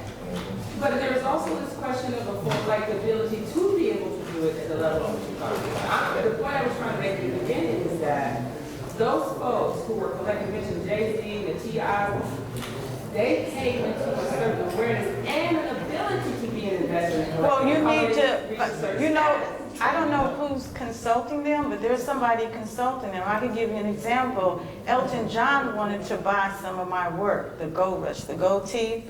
He had a woman says, well, you don't know her or whatever, you don't need to buy that. So it depends on who's consulting them too. No, they have to have the money to purchase it in the first place, and that's what I'm trying to say. 20 years ago they didn't. So I'm saying, well, they didn't have an interest. But I have to say, we've been out here a long time. Yeah. So why did you buy the work when it was $25? say what? We acquired my work when it was $25 as opposed to $25,000. No, but they didn't. We didn't. Mine was You didn't do it. I'm saying, I looked at Jasper Johns, and when I first saw that Jasper Johns, it was $1,500. Did you get one? Because the last time I saw it, it was $325,000. That same little print. And I'm saying, it's not that you have opportunity. It's not that museums have not had opportunity. Museums have not done those things. We have a lady. You don't want all of it. You don't want all of it. She has a question, and I'm going to ask those who asked her. Yes. I know that. So he mentioned earlier, how do you evolve with your art? And he mentioned about reaching out to the Black people. So how do you deal with different Black people from different countries who might have a different view or different reality? They may not understand your reality. How do you reach out to them? And she talked about financial parts. You have to be financially able to spend on art or have that intimacy relationship with the art. So how do you reach out to a broader spectrum and connecting with them? Well, that's not a complicated issue, but it is. Right now, African art is a hot commodity in the art world because, like so many other things, it's like along the way you got the Dakar Biennial, you got an art festival in South Africa, you got an art festival in Senegal, Nigeria. The continent has become hot for contemporary art. They've been producing incredible art for years and years, going back years and years, beginning of time, you name it. But as far as contemporary, the contemporary art movement, Leopold Senghor, when he becomes the president of Senegal, he puts 25% of his national budget into art. He creates the Dakar Arts Festival in 1966, the first World African Art Festival. They bring everybody from the US, from the continent, from Europe, and wherever they are in Asia, all to Senegal to celebrate African diaspora culture. They say every 10 years we're going to do the same. 77, Nigeria creates Festac. Festac then they were supposed to move to either Brazil or the USA. The USA ends up morphing into the National Black Arts Festival, 66, 77, 88. I won't get into the numerology of it all. But what I'm saying is there was a market already then coming out of colonialism into freedom. Many African countries established, the first thing they established was cultural art centers to project their vision of the world through art, through abstraction and figurative art. So when you say, what do we do to reach out? There's been some reaching out going on the entire time in the art world, amongst art professionals throughout the African diaspora. They've been part of this. How they reach to a broader public is what the issue is. They haven't always been able to do that, but there has been that connection going on. So they didn't have to change their aesthetics. They didn't have to change their viewpoint of the world. They just had to be themselves and produce good art. I'm talking about it from an African American perspective. How do we get it? Not from an African, but from their perspective. I'll say there has to be some fertile ground for you to be able to receive it. You know what I'm saying? Because if the ground isn't there for you to receive it, it's not going to connect, period. You know what I'm saying? So whether it's from Africa, Europe, Ukraine, wherever, if the ground isn't there for you to receive that seed, it's not going to catch, period. You know what I'm saying? So like I said, we can keep it here, high. But if it's not there to connect, it will not connect. And that's so what we have to do, or what we should do, is look at connecting it. You know what I'm saying? So we talk about, okay, the younger generation not being here. The younger generation respects 21 Savage more than any parent sitting in here. Reality. Whoever that is. So from that point, how do you get 21 Savage collecting? And some of y'all don't know who 21 Savage is. You know what I mean? Valuation starts when it comes to the children, but also when it comes to, again, what you're willing to pay. In regard, we talked about when it was $25, and now it's, out of your reach. I think there also has to be a component of support for, galleries, black galleries, and consortiums and institutions. I'm a big proponent of that. I told myself, regardless of where my work ends up, I will always work with black galleries because, there has to be a system in which younger artists. What was the necessity for a black gallery back in the day? Because we didn't have a place to show. Now, so are we a victim of our own success then? Because now we are shown in galleries other than black galleries, and if an artist is wanting to get his artwork to the broadest market, who is he going to go with? Well, I think it's also a case of who that work is selling to, who is making wealthy at the same time as well. It's not black. You want us to say, I believe that, like you can sell whoever you want to sell September. You the sister who's getting that 50%. See what I'm saying? So that's how she's able to sustain herself. But at least there, to a degree, there's a thoroughfare that black artists, artists of color, can be able to show their work. You know what I'm saying? Oh, I told you, when I came to to go to art school in the late 80s, there were at least 17 African American art galleries, privately owned. And I watched those dwindle till it was down to maybe 3. Now this is the largest enclave of upwardly mobile / middle class black people in the country. How many black galleries are here in Atlanta right now? 2. There's 24 in Denver. 24 in Denver? 9. In Denver? 9. But how many in Atlanta? 2. 2? 3? 2. Yes. Okay, so I don't know if we answered this question that you asked. And I think we took my husband's question, creating collectors of young people, because there's a generation that was skipped, right? And so we also talked about priorities and where people invest their money, and of course it's their choice. But I think what you brought up in now you talked about stuff that I'm not that hip to, because you're a little bit more more hip with the younger people. But, you know, there's one music fest here that's here every year, and young people invest in that. There are a couple of music festivals that young people, Afro comes here. So these young people are prioritizing a different art over visual art.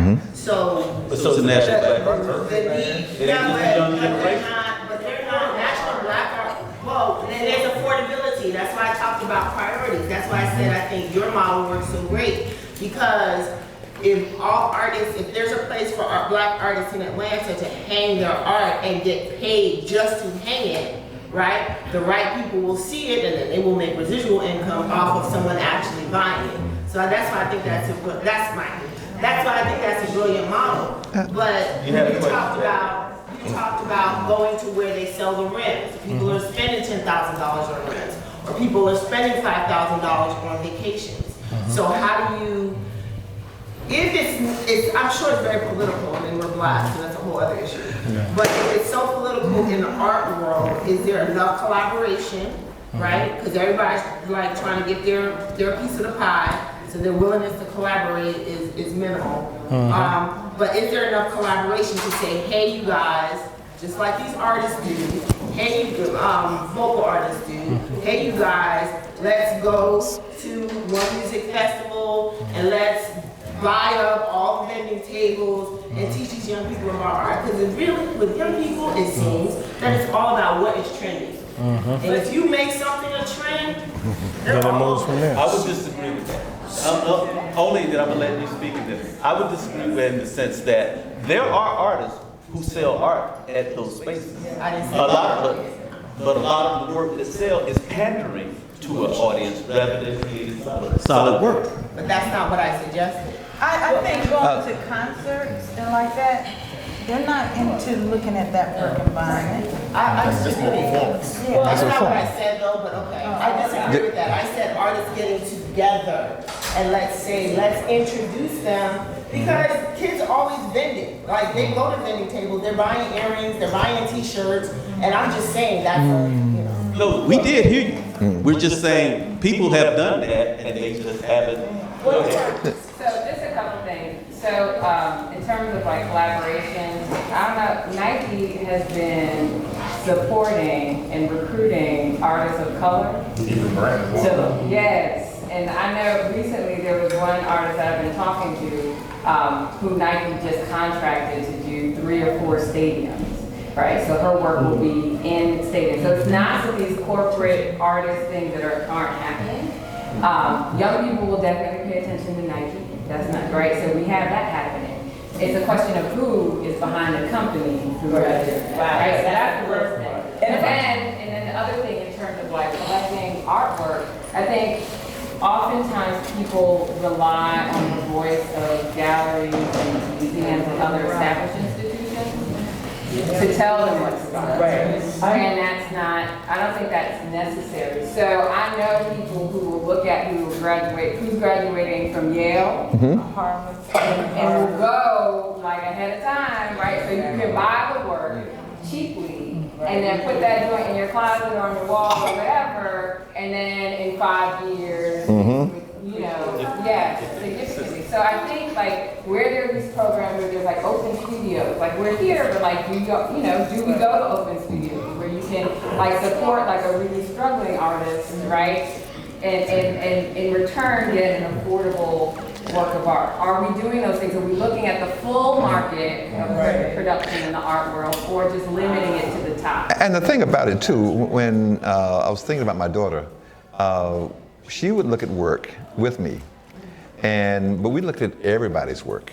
I mean, we bought African American work, but we also bought Robert Motherwell's and Rauschenberg's and Jasper Johns.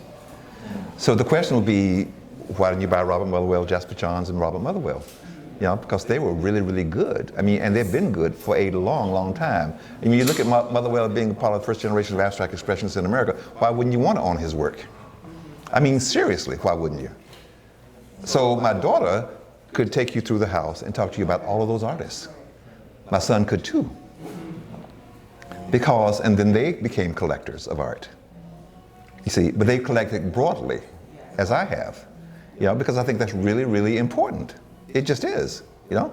And there's nothing wrong with narrowing it down to only African American artists. That's wonderful. There's nothing wrong with that, you know? But I always looked at the whole world, and I've always enjoyed a larger whatever. I mean, I just enjoyed artwork, you know, produced by everybody.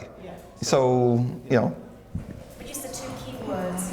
You thought it was important, and you educated them. Right. Yes. And that's the way it has to happen. It has to happen. It has to happen. But they need to be a part of the process. That's what I'm saying. Yeah, that's really what I'm hearing you say. Yeah. 3 words: communication, having that conversation, sure, education, right, and appreciation. Exactly. The reality is that because we depended on the educational system, public or private, right, to formally introduce our children and us to what art is, right, and to be able to appreciate it. For years, that was the genre, that was the thing. Sure. The dynamics seriously changed. Right. Because we don't have those educational systems, those schools giving Sure. art projects. Right. Most of the kids, they don't even appreciate art. Right. So if you don't appreciate something, of course you can't see it value. And that's usually what happens in regard to the Jay-Z's. Right. When they're in a financial position to be able to acquire works, it's from a reactionary position. You know what I'm saying? So they already know Basquiat is expensive, Glenn Ligon, Michelangelo Thomas, right? So they don't. There's a space gap there. So by the time they are jumping on the Basquiat, it's all. I mean, the value's already plateaued, and those works that are already going to accrue in value, they've already been bought up. They're gone. Right, and I think the collective voice of the community is we would love for the Jay-Z's to invest in the Basquiat before they become Basquiat's. Right? That's, I think that's kind of like one of the things. It's like Basquiat's always there, but somebody told you the Basquiat. But I do think it's important that Jay-Z is collecting it all. Because because he has enough followers for them to say that if he's doing it, maybe I should be too. So when we look at How this much time? collective, Okay. the one thing is when we're looking at this collective, what I mean is like you made a really brilliant point when you talk about Afro-Punk. So Afro-Punk came from New York and came to Atlanta, and we have all that here. Somebody came and built the Falcon Stadium, and we have artists here. So what I'm trying to figure out is what is the collective doing here so that we're thinking on a national level, because we influence a lot here.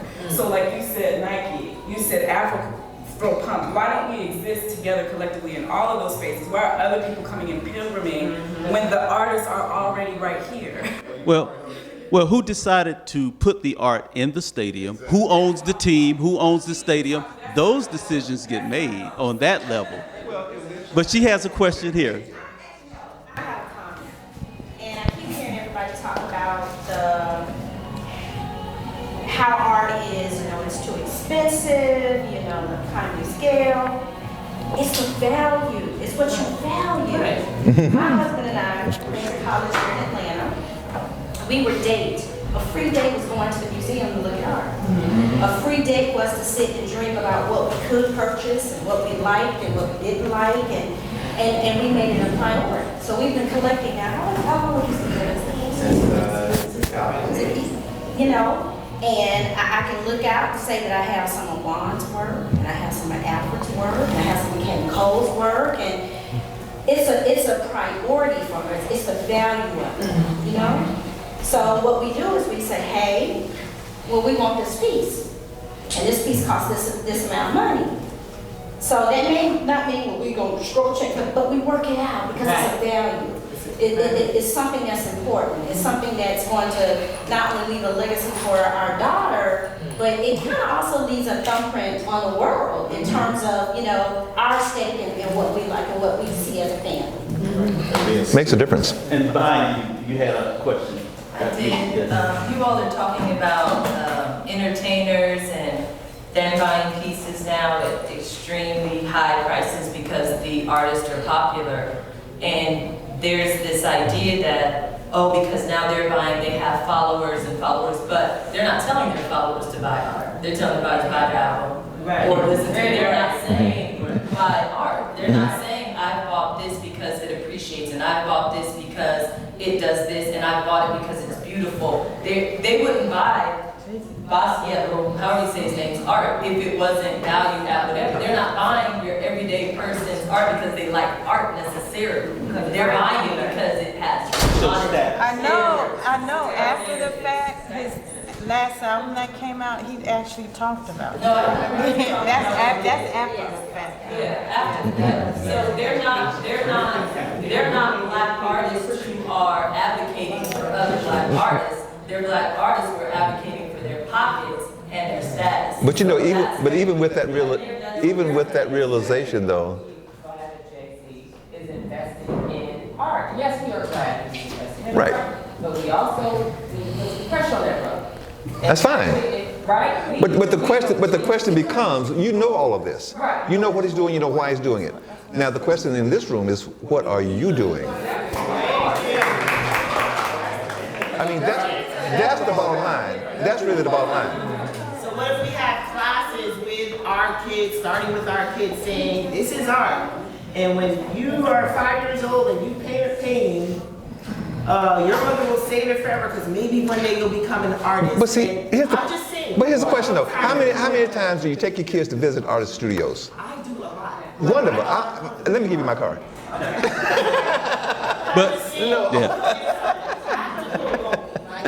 But I'm saying that's what it's all about, though. That's really what it's all about.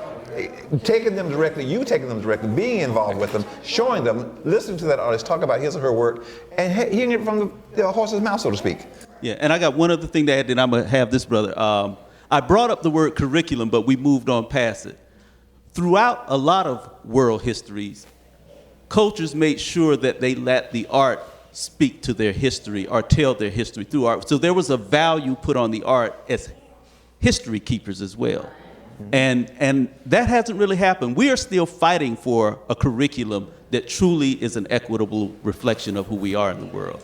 And that's one of the battles we still are afraid to fully fight, because we need a certain validation and a PhD or so how we integrate these works into a curriculum to teach not just our kids, but kids of the world is very important. You also have certain curators, I won't mention the name, that controls the narrative. And if that person don't validate you, nobody's gonna buy it, even with the black. But if we start small, I mean, I'm hearing a lot of what we can't do, and these people are in control, these people are in control. You got enough people here to say, let's start here. Well, let's do it. If we're gonna talk about, let's do it, okay? Okay, we got a question over here. We got a question over here. Let them know who you are, sir. I think like everything everybody's saying. Your name? I'm sorry, Mike July. Everything everybody's saying makes sense. Like, you actually have a nice model of working right now. Like the points that you're touching on, as far as Afro-Punk, as far as One Music Festival, which is a Atlantic-based festival that's drawing many thousands and thousands of people every year. There needs to be a collaborative effort.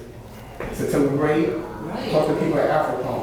They do like an Afro-Punk after dark. Leading up to the festival, you can have something here.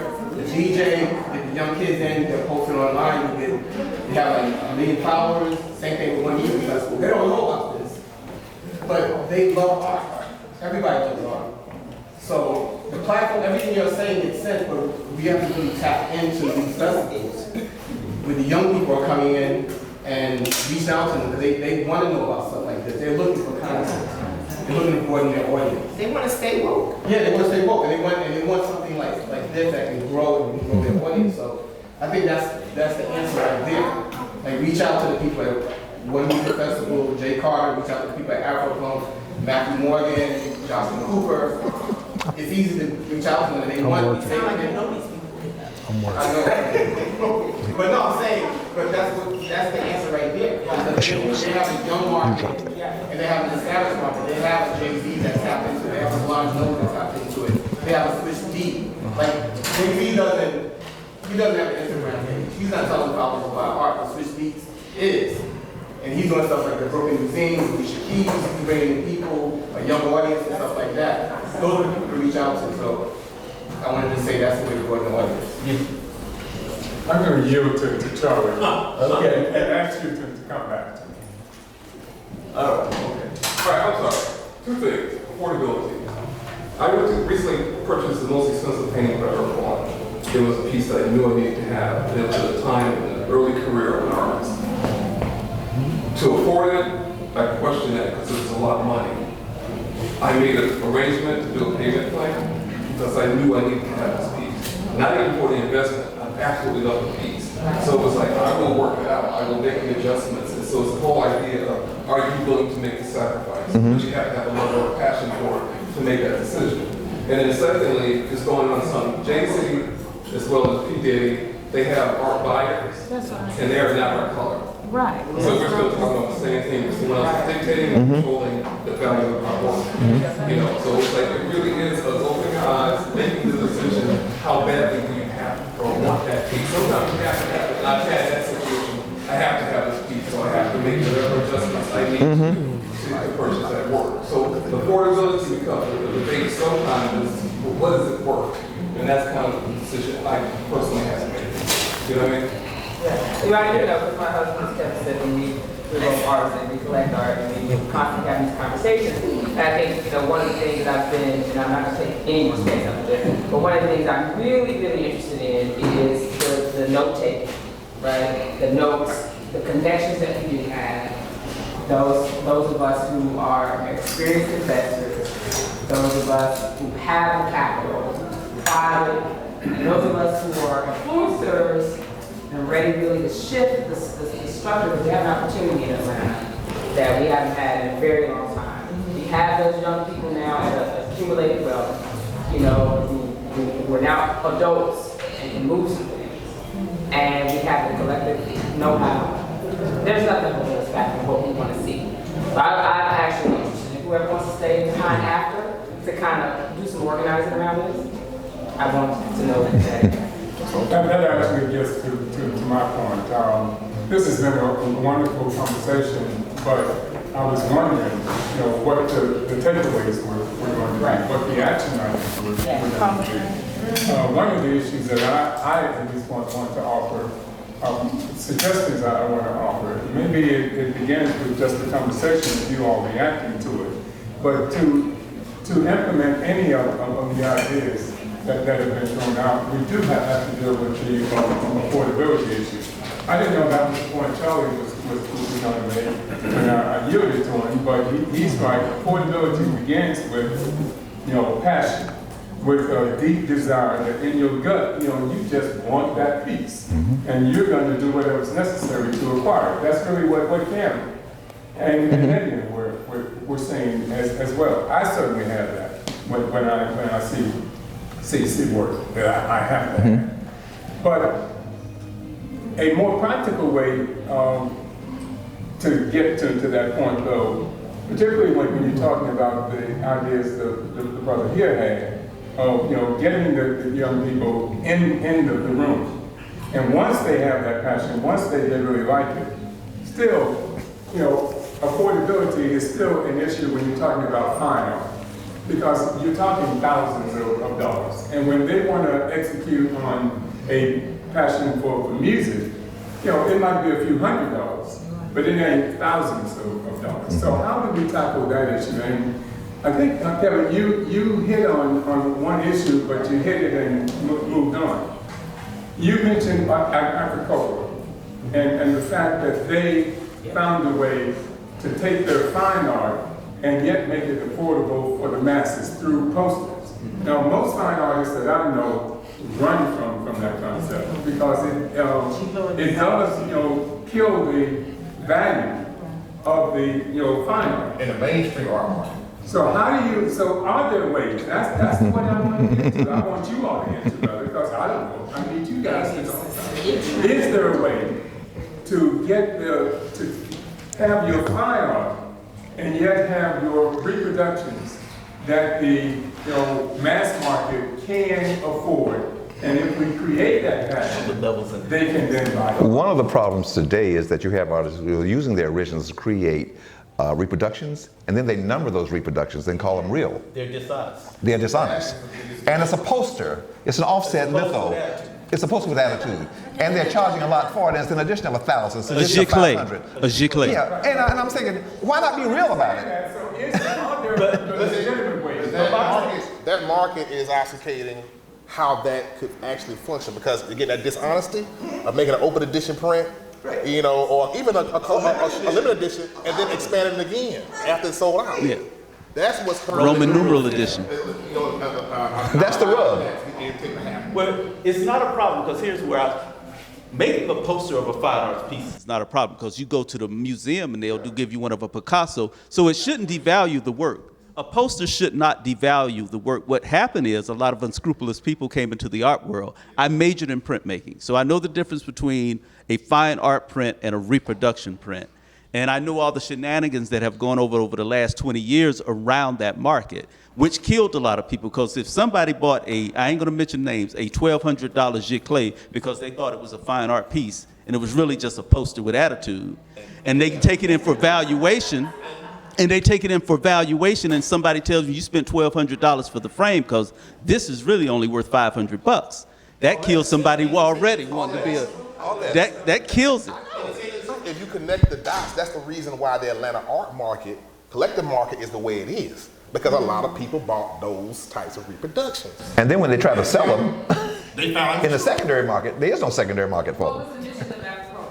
Afro-Cobra stands for African Commune of Bad Relevant Artists. Let's give the full name. So what they wanted to do, they were coming out of a black art activist moment in our history where they wanted to express the colors of our people, which is still debating even amongst themselves, the visual expressions of our people. They wanted to find a way to visually capture us through art, because they saw they were still fighting that fight of being dehumanized by the broader white supremacist culture. So they created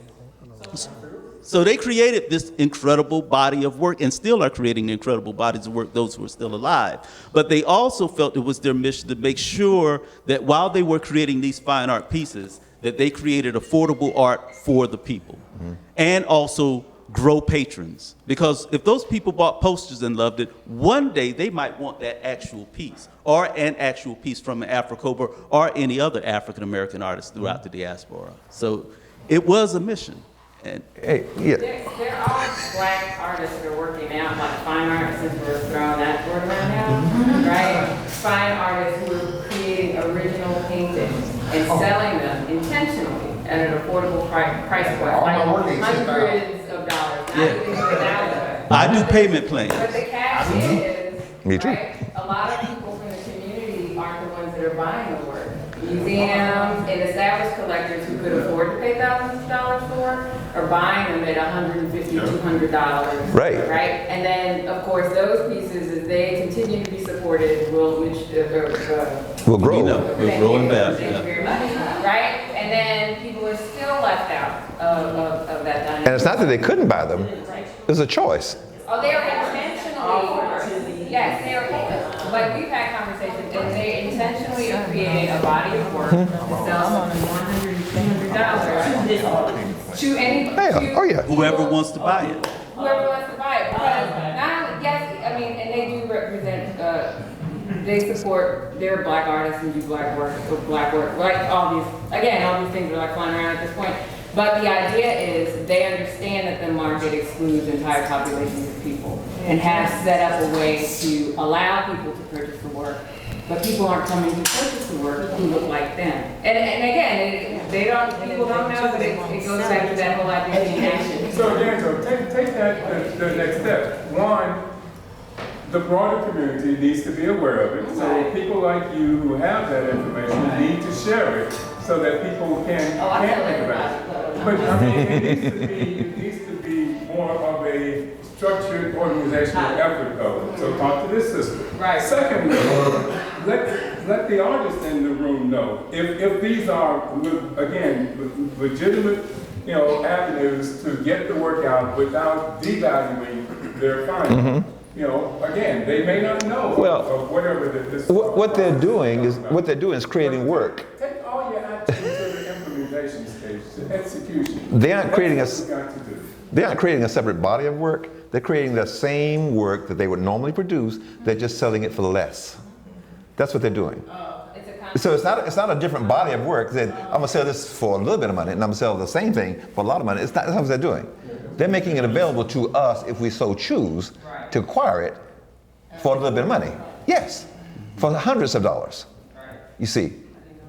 Yes. Like a lot of artists of color have come from a space where the people around them couldn't afford it, and they're making work, so why can't the people around them afford it? So that is a part of their intention. So it's a conscious choice made on the side of the artist. Maybe it's Right. by the extractor. Right. Right. So the catch is. It's just that the same institutions are going out there and buying that work for a little bit of money when they could spend thousands of dollars for that same work. Indeed. But they're buying it for a little bit of money.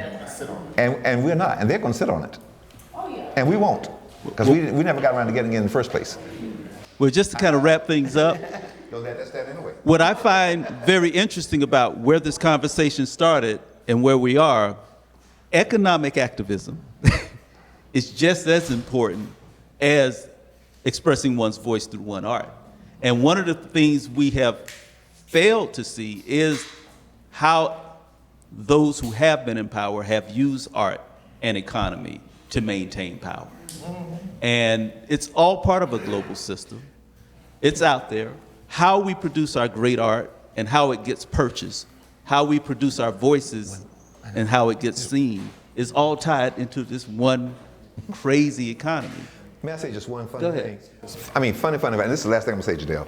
You know, but one funny thing is that when you think about Charleston, and you think about the plantation holders and owners, right?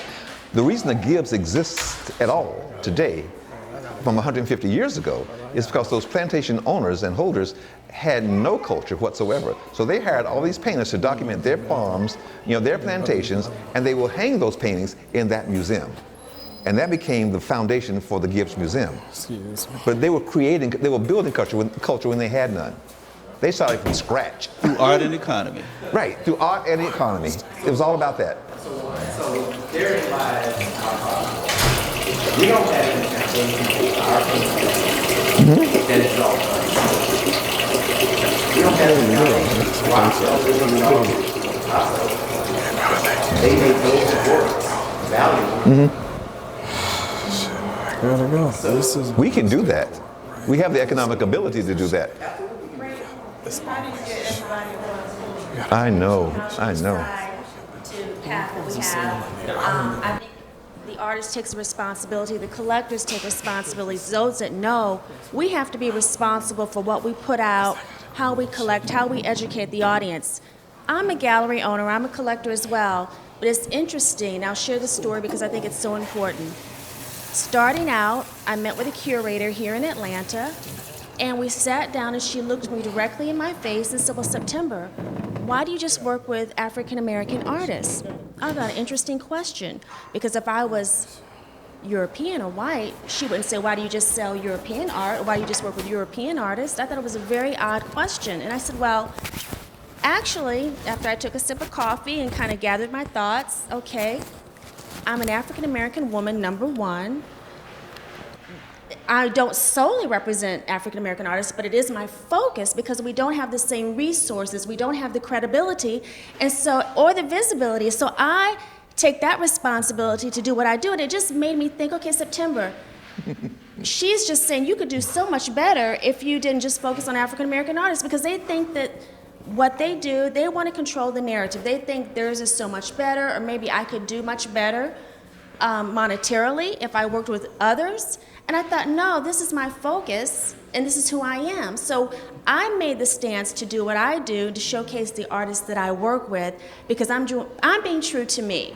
That's the only truth I can and hold true and dear is my truth. So you have to hold your truth dear, just like Alfred, Shelia, Okeeba, Juan, also Kevin Cole, who's not here, and Alexi Torres. We have to be true to who we are. You as the collector, the investor, whatever your role is, you have to decide what you value and what's important to you. This was important to me. But that was a strong statement for her to ask me that. I thought, okay, if I was white, she would not say, why do you just work with white artists? That wouldn't occur to her. So it just really defined me a little bit more in being very, okay, this is what I've got to do. This is really important to me, and I'm going to stand my ground.